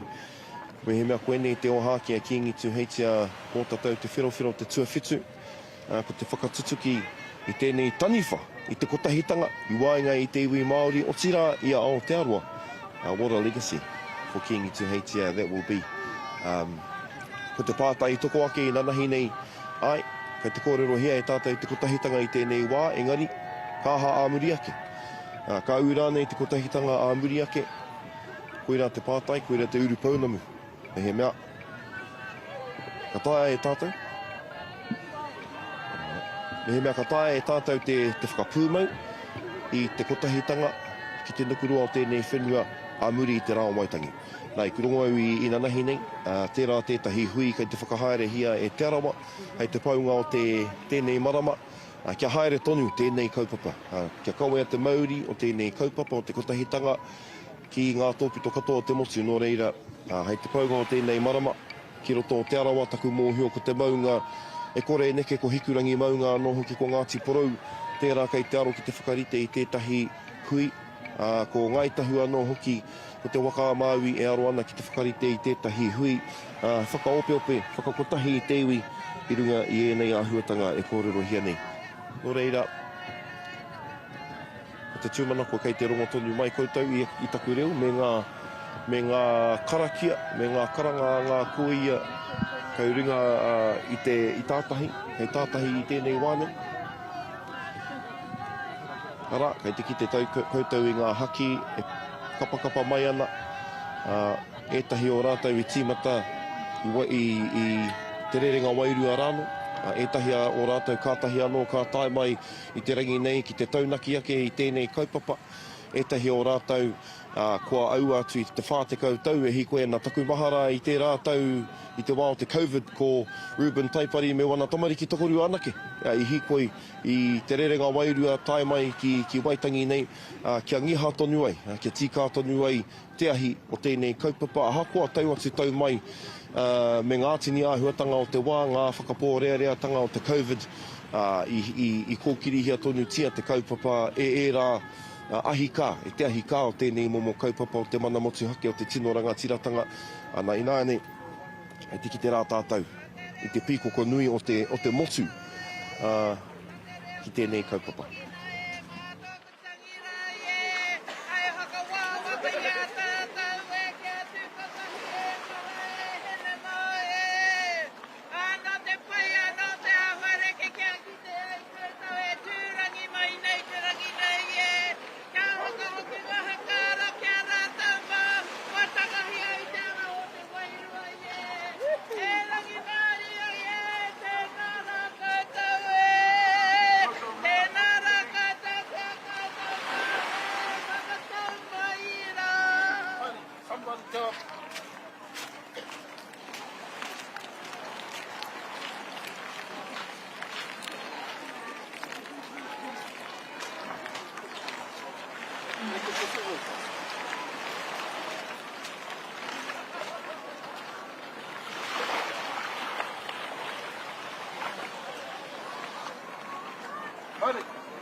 tori te kāra te waka.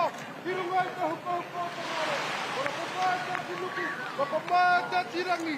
Wani kua mani ni ala tangi te kura tangi wini. Wani te kura tangi wāwana tangi ni ala tangi kōpa. Tutuki ata waka kiuta. Waka waka mai wane te waka kiuta. Ha ha tūru ki tūru. Tūru ki tūru. Kia haumie.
Hiana kia koutou nau mai rarau ki tēnei whakapāhotanga o tātou.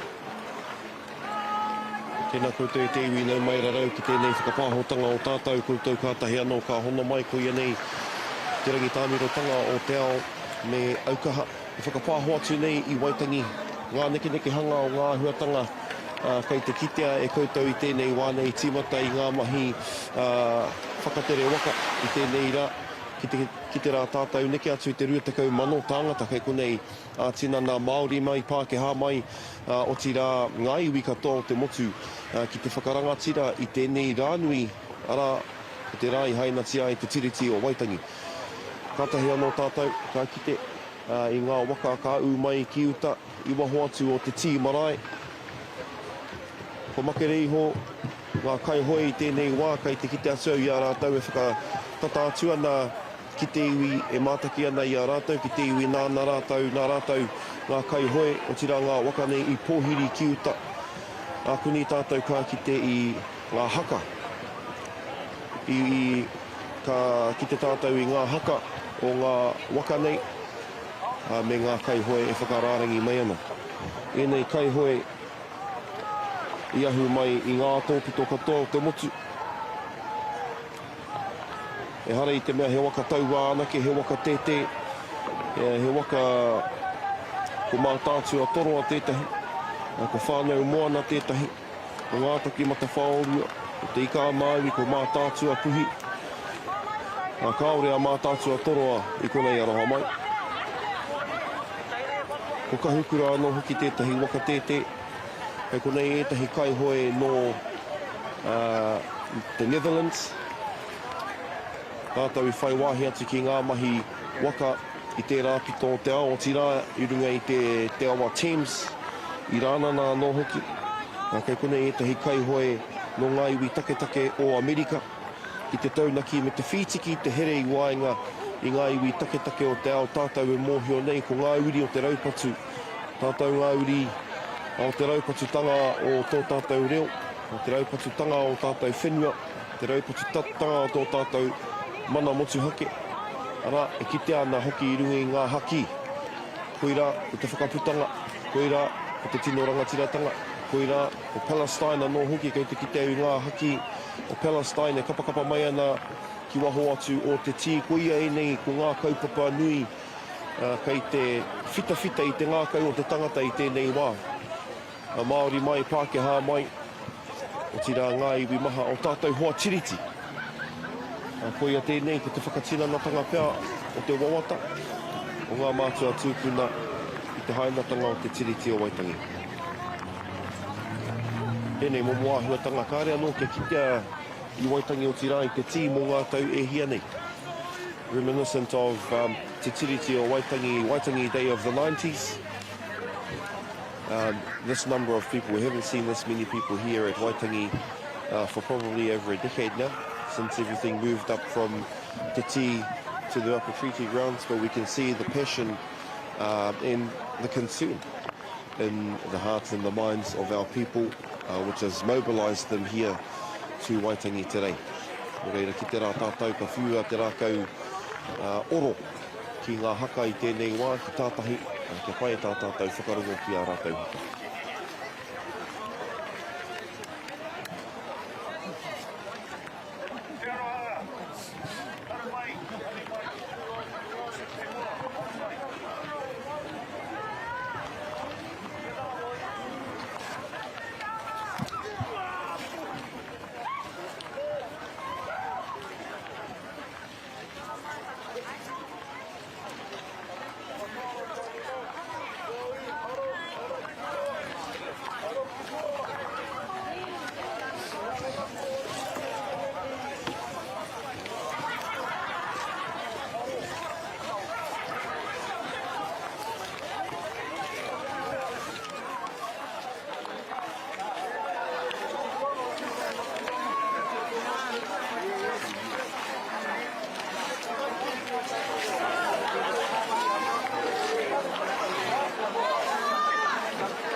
Nice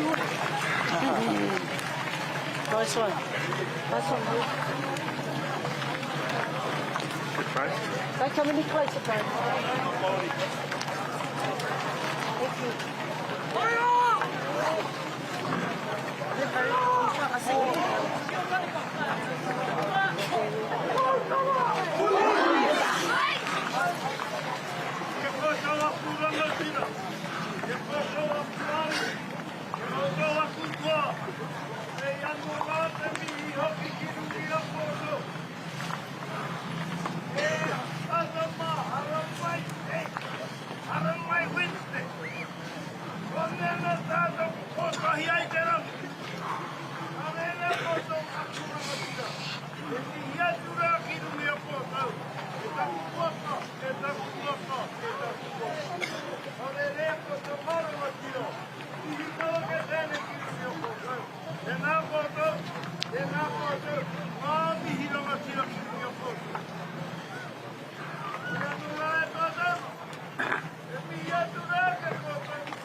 thank you boy.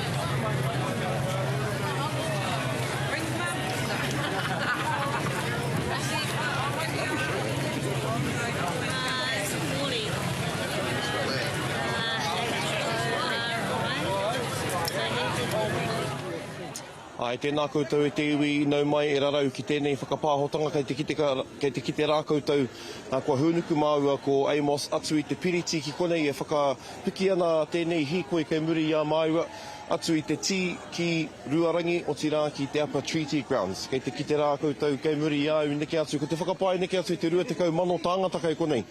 Ki te taunaki ake i tēnei kaupapa e rongo nei i te reo rāhiri o tēnei kaupapa. Tatari kia hipa wēnei nā ana ka kōrero tātou ki etahi o te whānau engari kei te rongo tātou i ngā karanga te iwi nei ki ngā tangi auwe o te iwi nei mo ngā huatanga e pāna ki te tiriti o Waitangi mo ngā mahi a tēnei kāwanatanga ki te tāmi te tiriti o Waitangi o tirā ki te tāmi te mana o te reo Māori anō hoki no reira nei koenei tā te kāwanatanga i te tuki ai ko te karawhiti i tēnei taua neke atu i te 20 mano tāngata te rahi i runga i te kaupapa kotahi i runga i te mana o te Nese Pūkōrero. Kia ora Nan, ko ai tō ingoa? Ko mere wiki tere Simon, hau, no kai taia. Nā te kaupapa nui o tēnei hīkoi ki a koe? To oppose the kino decisions of the kawanatanga. How do you feel about your relations, Shane Jones, David Seymour, Winston Peters? Taureka pia. Ne? Ki papa, Koe ra ngā kōrero a te kui nei, tēnā koe e kui. They should be on our side, eh? Ai, koe ra te kōrero a ngā uri nei, they should be on our side. I think so. Engari, anei te iwi. Koe nei te hikoi kei muri i au. Ke whakarongo tātou ki a rātou.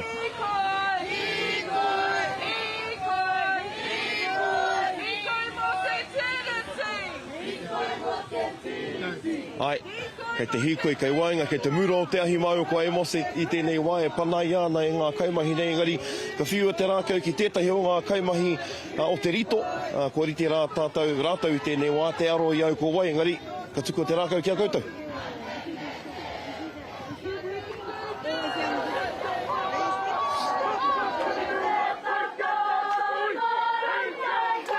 Tēnā koe ki rea awa, o tira tēnā tāta katoa ko mā taki mai nei.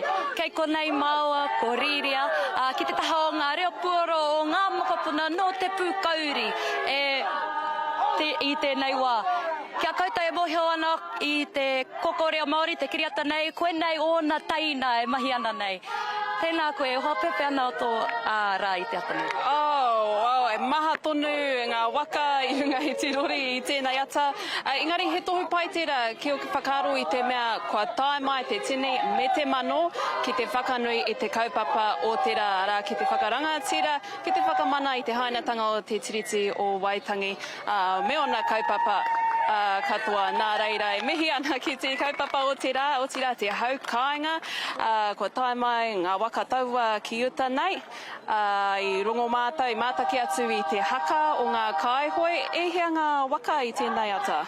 Ki taku mōhio te kaumā ono ngā waka i te ata nei. Me tētahi waka o ngā wāhine anake. So, he mea tapu tēnā, he tohu tēnā, e pāna ki te ao hurihuri, e whai ake nei. Nā rea, he tāua hoki ngā waka, ngā kaihoi anō hoki e eke mai nei, ke roto i tēnei tātahi.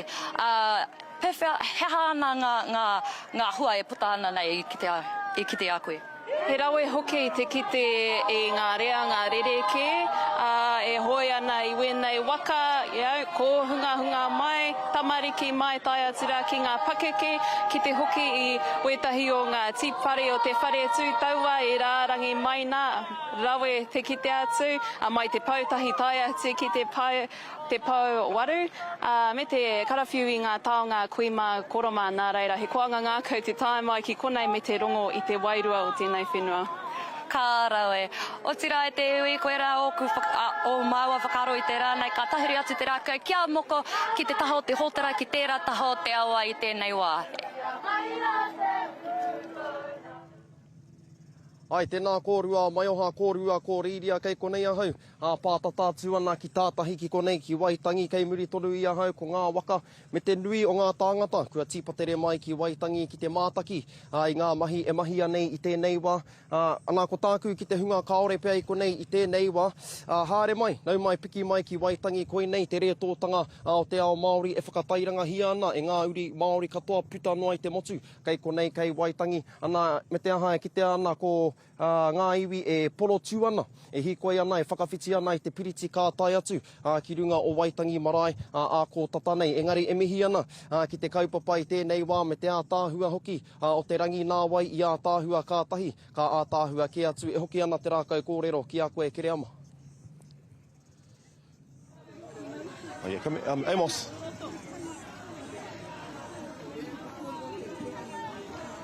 Ai, kia ora tātou, aroha mai, kei te hikoe tonu mai o ko Amos, engari e mihi ana kia moko rāua ko mai o hā rātou, ko riria I ā rātou kōrero, kei te kite mai rā koutou, koe nei te hikoe, ko tae ki te tomokanga, ki Ruarangi, ki te Upper Treaty Grounds, engari, hara mai Amos, hara mai, whai mai.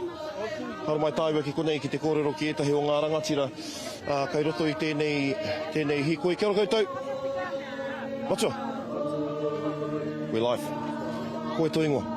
Ko Jay Hippie tōku ingoa. Matua, I know that you've been coming here for many years. You're heavily involved with the community here. What does Waitangi Day mean to you? This Waitangi Day is more significant than previous because of the government that we have in hands and because of the legislations that they want to bring in to diminish our reo, to diminish our tikanga as Māori. So it's a united effort by all to be here. What concerns you the most about, you said this is the most significant Waitangi Day. What concerns you the most about the actions of this government? I think that the actual fact that he's put the treaty principles on display to remove bits and pieces that they've already have done. I think that's that they're playing around with our treaty. That's would be violent. Our treaty, he whakaputanga. There is the kaupapa on Maraate yesterday, the whare kōrero was 2040, looking ahead to the 200th year of Te Tiriti o Waitangi. What do you hope comes to fruition in New Zealand by 200 years? That's what he was saying last night, 2048. Yeah. Well, let's hope it doesn't reach that far. The way it's going, it hasn't even been 6 months. And already protests have surged throughout Aotearoa.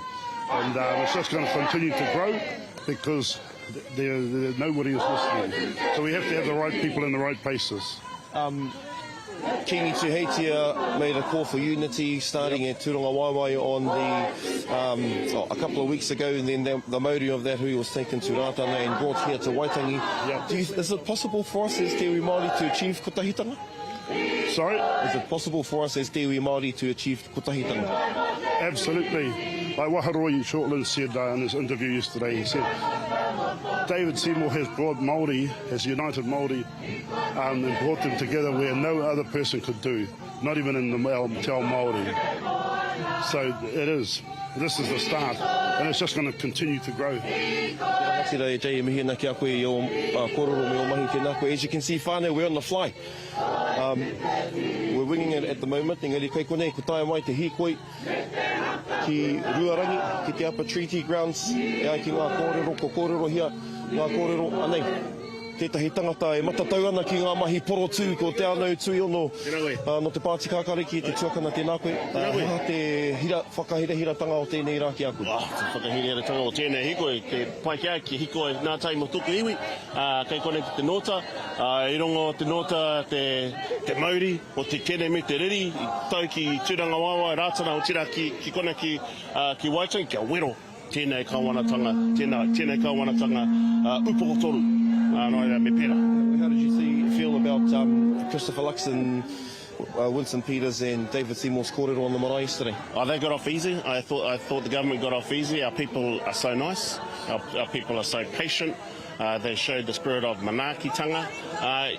Sometimes that doesn't come across very well in the mainstream media, but our people were very restrained. So ka mihi au ki te haukainga o tira ki a tātou katoa nā Māori. Do you have do you have wawata tau mo ngā tau e tū mai ana I mua I te rua rau tautanga o te tiriti o Waitangi? Ko te mea nui kia whai nā wāhi ki roti nā tūkanga o te parimata, te tau nā mātou nā mema parimata, kia hoki whenua mai ki nā ringaringa o te Māori, ki roto I ona āhuatanga katoa, me matua mohi mai ki nei me te manamotu hake, mai nā Pūkōrero o te wakaputanga o tira te tino rangatiratanga. Rangatira e te anu e mihi ana ki a koe ngā kōrero, kei tiki tau I a Pita Tipene no reira ka. I'm going to grab Pita in here at the moment. I'm subbing out, you're subbing out. From one rangatira to another, e te rangatira e Pita e mihi ana ki a koe, haha te ko Pita Tipene te hea mana o tēnei kaupapa, he hao whakaro ki tēnei rā. E rongo ana I kite ana I te wairua, I te mātotoru o te tangata, e tino tohu tēnei, ki te ao, kia toitu he whakaputanga, toitu te tiriti o Waitangi. What sort of message does this send to the government? The people, and you can see the backgrounds, the Pākehā, the Māori who are coming together. A lot of people in this country think that it's Māori people who are unsettled about it. It's not. So it sends a clear message. I rongo rā tātou I ngā kōrero, ana ko te rongo tātou I ngā kōrero a te iwi panai a te kāwanatanga. Ngeri rongo koe ngā kōrero a Christopher Luxon, Winston Peters, tātou ko David Seymour I runga I te marae a te. Kia whakaro I tatu I eke ngā kōrero I ngā Ka hore. Ko ngā kōrero e pāhike ana I ngā tāngata, e pahure ana I ngā tāngata. Me ata noho ki te kōrero, ki te ata whakarongo, kia rongo. Engari, e kite atu ana hau I neke ngā whakaaro o ngā tāngata tōrangapū, ka haere rātou, ka hoki ki poneke, ka whakaaro anō, o te tūmanako, ka tahuri mai ki te ata kōrero whakatakoto mahere, ki anga whakamua I tātou I runga I te whakaaro kotahi. Many of us, on the fringes don't have we don't get the time with the ministers and the Prime Minister that you and some of the other iwi leaders did during their time here at Waitangi. Did we achieve anything? Did you get to have a kōrero or straight up one-on-one yarn with them? No, but I think we've set a platform for moving towards, and I'm not saying we're waiting until 2040 and the bicentennial of the signing of Te Tiriti o Waitangi, because things have to be done now. There's a treaty principles bill that's poised to go through Parliament. I think this gives the government a lot to reflect on, and I have talked to politicians. They haven't committed to anything, but I can tell that this has touched them. Well, what did you say? What was the message that you sent to those politicians? I said that we're still talking past each other. I said we have a lot to understand, and for politicians to understand the psyche of the energy that's created here. Christopher Luxon has kind of taken an undertaking. He's kind of distancing himself from the riffraff at the moment, but he is adamant that Te Tiriti o Waitangi is safe, that it won't pass the first reading. Are you confident that Te Tiriti o Waitangi is safe? I'm confident. I take him on his word. I don't really know him, but he seems like a person who, when he says something, he means it and he sticks to it. That's not to say that other members of the coalition government are the same. You know many of them well, 3 of them are your wharenga. How do you feel about, their rhetoric and their behaviour, Shane Jones, Winston Peters and David Seymour at the moment? it doesn't come as any surprise. I think they're merely articulating the positions of the people who support them, who voted for them. I think deep down, at least several of them don't actually believe that, but for their own political survival, they're pushing a particular line. You mentioned 2040, the bicentennial of Te Tiriti o Waitangi. Hea o manako mō Aotearoa kia tatu tātou ki te ruarau tautanga o Te Tiriti o Waitangi? Ka hoki anō ki ngā kupu i tā moko hia i rātou. O ngā kupu i roto i te whakaputanga me ana he whenua rangatira. Nā reira, he whenua rangatira e wāhi nohoanga Pākehā Māori, engari ma te rangatiratanga e whakahaere i ōna kaupapa, ma te kāwanatanga e whakahaere i ōna kaupapa, engari ko te wāhanga kei Wainganui me āta noho ki te whakaaro, kōrero, whakarite. Do you have one final message for our whānau watching in terms of celebrating Te Rao Waitangi? Yeah, I think enjoy, reflect, and toitu te tiriti o Waitangi. Te rangatira e pita tipene mihiana ki a koe i ngā kōrero. Me a koutou mahi, ko te tūmanako ka whai wā koe ki te whakatā me te hararei me tukau na tēnei kaupapa. Ko tātou anō tātou. I roto i tēnei kaupapa. Oia. Ai. Maringa nui tātou ki a pita tipene. He's a busy man, but he still finds time to get his put on his jandals and come out and tautoko the hikoi. Koia tētahi very instrumental in the formation of this event. E hia tau nei ia e tautoko ana i tēnei kaupapa. Me te aha, ko etahi atu e whai wāhi mai ana ki tēnei kaupapa ko tētahi kei te taha o Maioha i tēnei wānei ka whiua te rākau ki aia Maioha. Tēnā koe e kere a maotira tēnā tāta katoa. Ke konei ki tōku taha ko tētahi o ngā tino rangatira o te motu nei ara ko ai atu ko tākuta mākere mutu e taku rangatira. Tēnā koe. Ai, tēnā rā koe. Ko tai pai mai koe ki konei. Pewhi ana ngā kare aroto ki te ngā tōpito katoa te motu. Ai, e tino hari ko ana au. No te me koe nei te karanga kia hara mai te katoa ki konei. Kia mōhio, kia tino mōhio ai he hawe nei kawane te tapu ara he haka putanga me te tiriti o Waitangi. Kia kite ai te tino hiehia o te iwi Māori, kia noho i Wainganui i te rangi Māori e ngā manuhiri katoa kua tai mai ki rungi i tēnei motu. Hea te āhua i te rangi nei, he āhua riri, he āhua tāwara atu, he āhua whakaro ki tēnā. Ai, he tino rangi Māori e i tēnei wā i konei. He rereke tonu ki ngā taua, ai, tino rereke. Engari, kua kitea te hakakotahitanga ki tōku nei whakaro i tīmata ke i tūranga waiwai marae, ka tahi ka haerenga kai kōrero ki rātana, me te ki atu ki te katoa kia hara mai ki konei.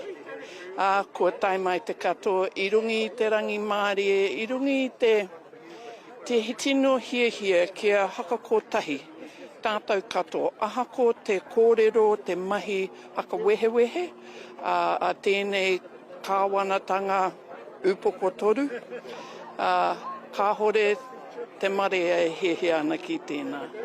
Ko te tino hiehia kia hakakotahi ai tātou katoa, i rungi i te rangi Māori.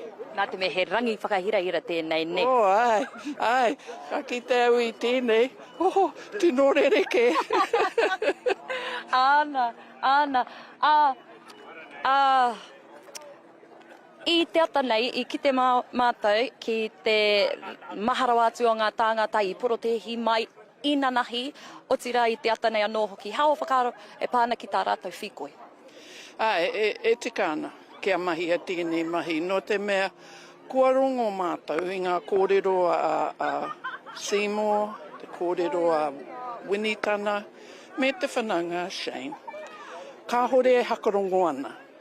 Nō reira te tino hiehia ki āta hakarongo rātou. A mena, kua kōrero, kua tarai ki te haka whitiwhiti kōrero, engari mena ka hore e hakarongo ana, ko te mahi he porotehi.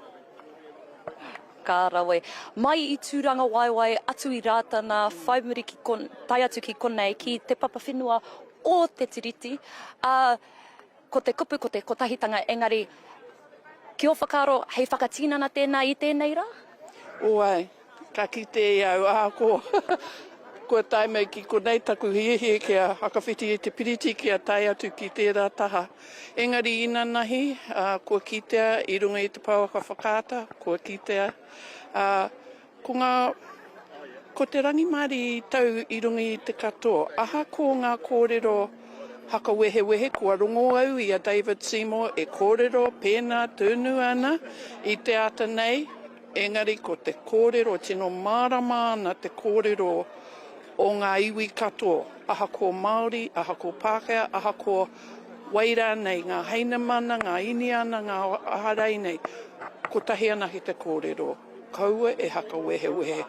Ko te iwi Māori, ngā whānau, ngā hapu, ko ngā tino rangatira o tēnei motu, ko ngā hapu, ko te mana motuhake o tēnei motu.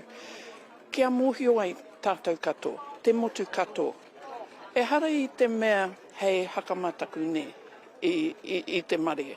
Engari, kai reira te mana whenua, kai reira ngā tāngata whenua, hei manaki, hei tiaki, e ngā tāngata katoa o tēnei motu. Kaua e māharahara ki tēnā.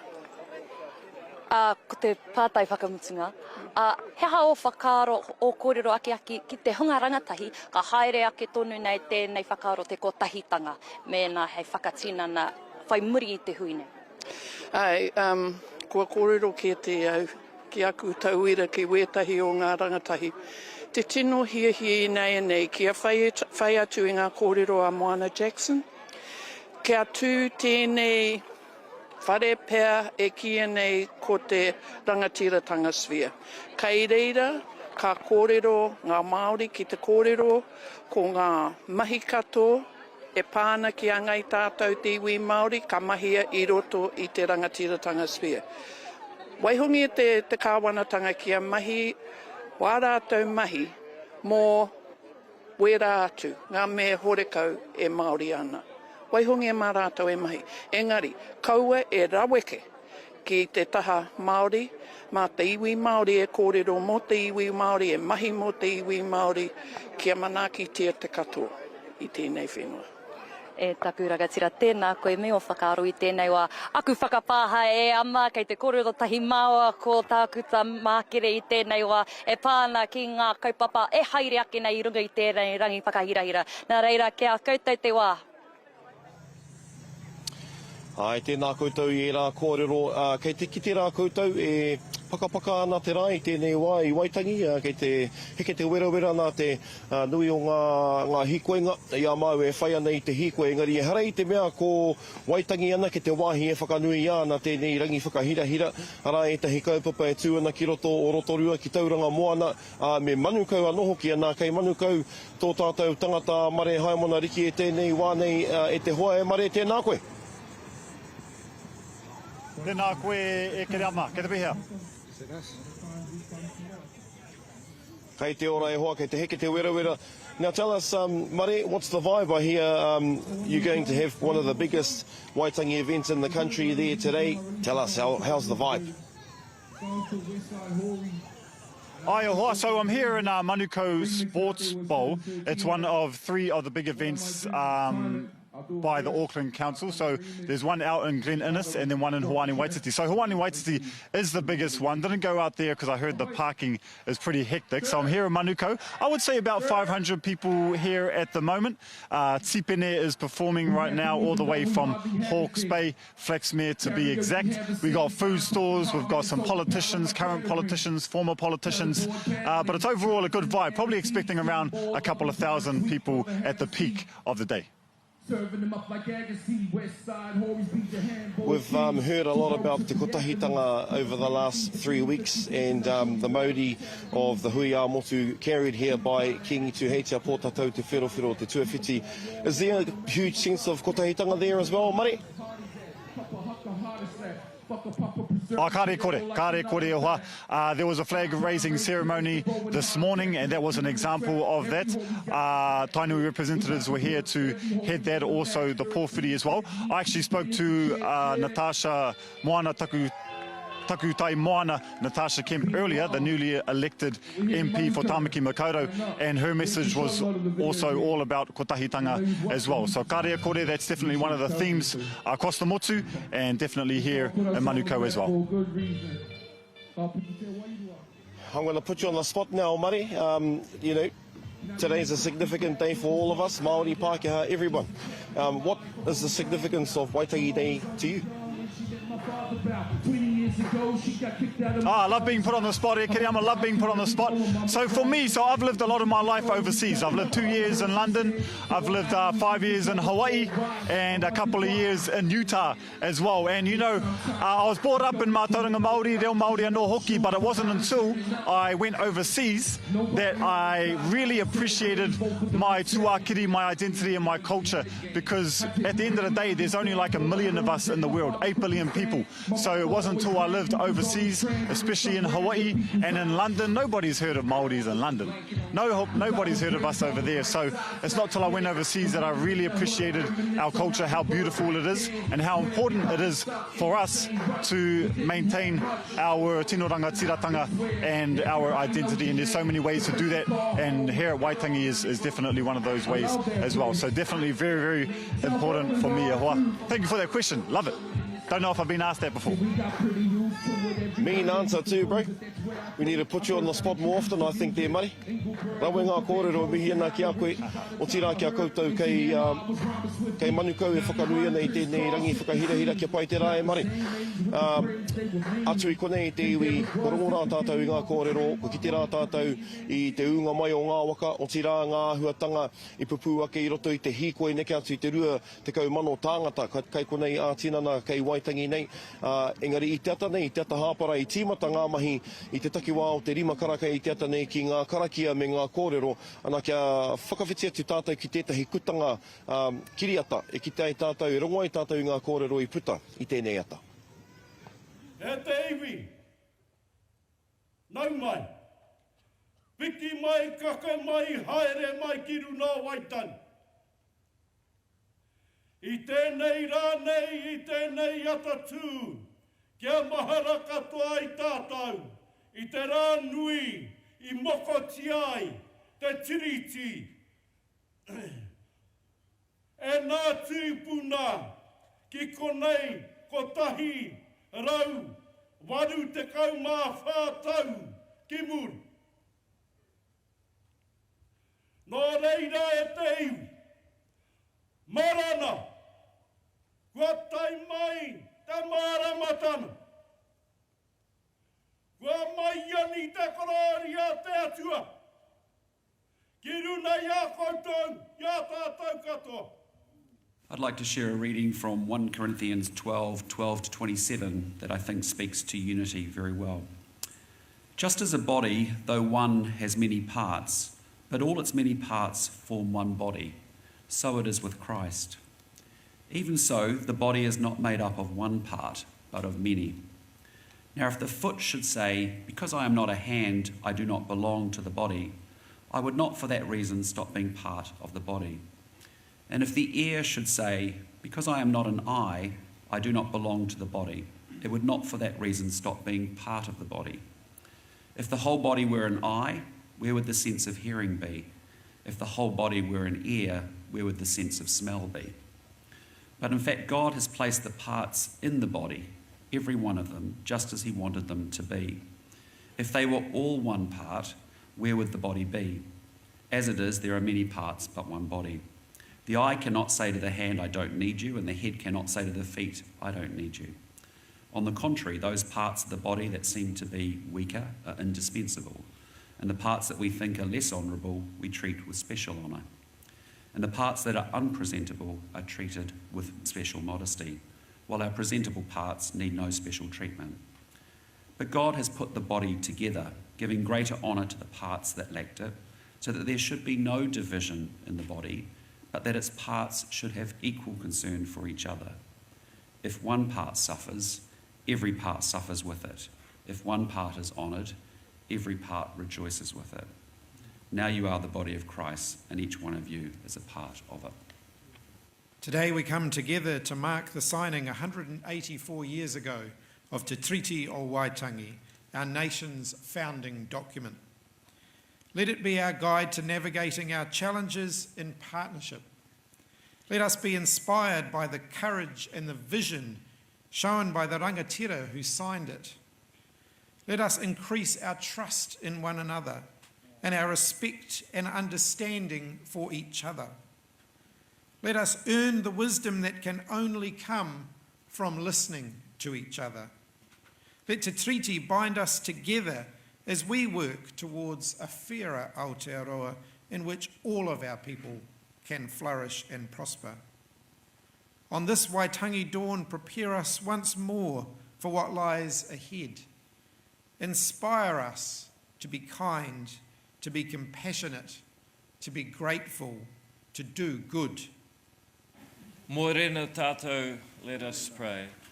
Let us pray for all New Zealand, those who have more yesterdays than tomorrows, and those just starting out on life's journey, those whose people have been here for nearly 1,000 years, and those who will arrive at Auckland Airport this morning to begin their time as New Zealanders. Let us celebrate sincerely great successes that our neighbours achieve, and let us help effectively those who suffer great setbacks. And let us do all of this under a founding document signed here at Waitangi that gives each and every one of us that same right to flourish in the ways that we choose, to reach our potential and be the best we can be for all New Zealand. Amen.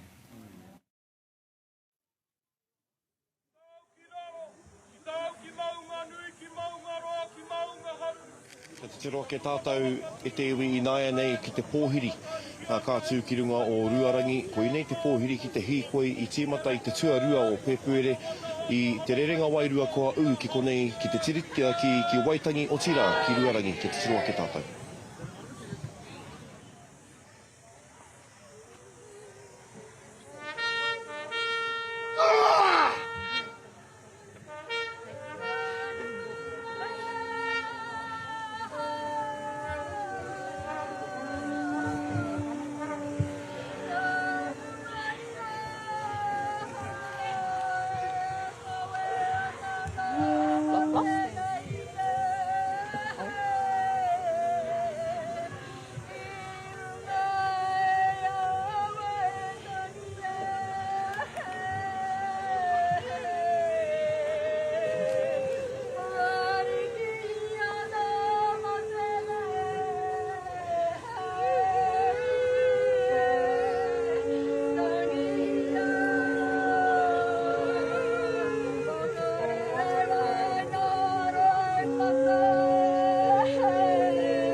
in a set for now.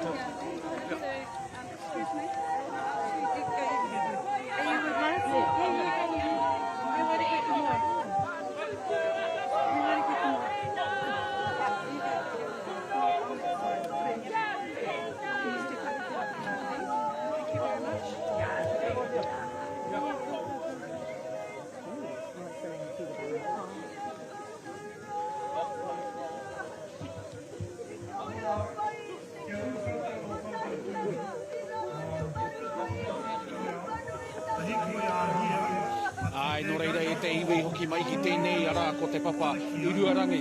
Kai mua i āhau ko tētahi o ngā karakia whakamutunga o te rā. Ara kai runga i te mahau o te whare, te prani o te whare ko piho pakito, pikahu e kōrero ana, e whakatūpato ana pia i te tangata. Kai hone e noho ne mo te karakia whakamutunga o te rā. I mua tonu i te ekenga mai o tēnei o ngā hīkoi nui rawa atu. Quite unbelievable scenes here in Waitangi from the 20,000 people down at Te Ti Marae, looking at the waka, seeing all the pageantry of ngā wakatau ākatau mai nei ki uta. Takarawa mai ki tēnei wāi, heke mai ai, piki mai ai te rua takau mano tāngata mo te hēkoi. I timata, ki te kawari, i timata mai ki te rerenga wairua, i tai atu ki roto ngā takoto, tai atu ki ngā tikahu, ana kauru atu ki roto o ngā tihine. No reira e te iwi ko tai mai te tini ngero o te tangata tēnei hīkoi, tētahi o ngā tōnuitanga mai pēr, o te hui karangahia e tūheitia pōtatau te wherewhero te tuawhitu i te mutunga o tērā tau. Anā ka tū mai te hui āmotu i tūranga waiwai, e ki reira āta whakatakotoria te wero ki mua tonu i te aroaro o te ao Māori. Anā, ko tai mai ki tēnei wā, ko hara mai te ao whānui tonu. E hoa mā, ko teira tātou ki te mutunga o tō tātou whakapāhotanga, o tā tātou whakapāhotanga i tēnei tau. E mihi nui atu ana kia koutou katoa, ko tūhono mai, koutou ngā rau mano tāngata, ko tūhono mai i ngā pai papori, ki runga i te whārangi i Purangi. Me ngā iwi, me ngā hoa o Aukaha, i tatu mai ki runga i te waka, ki te hoi tēnei kaupapa mo ngā rā, e whākua mahue, Kimuri. That wraps up our 2024 coverage of Waitangi celebrations. It's been a pleasure to host you over the last couple of days. The many hundreds of thousands of views that we've had on social media. Please keep up to date at aomāorinews.co.nz. Mai a mātou te whānau whakapāho atu nei kia koutou katoa. Hei kona mai koutou, ki roto, i ngā mihi. Might think the same thing. Ngā kaupapa.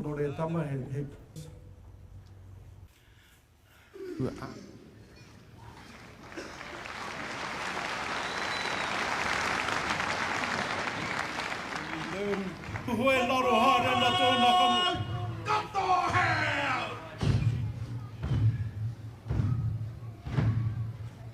Kato hea!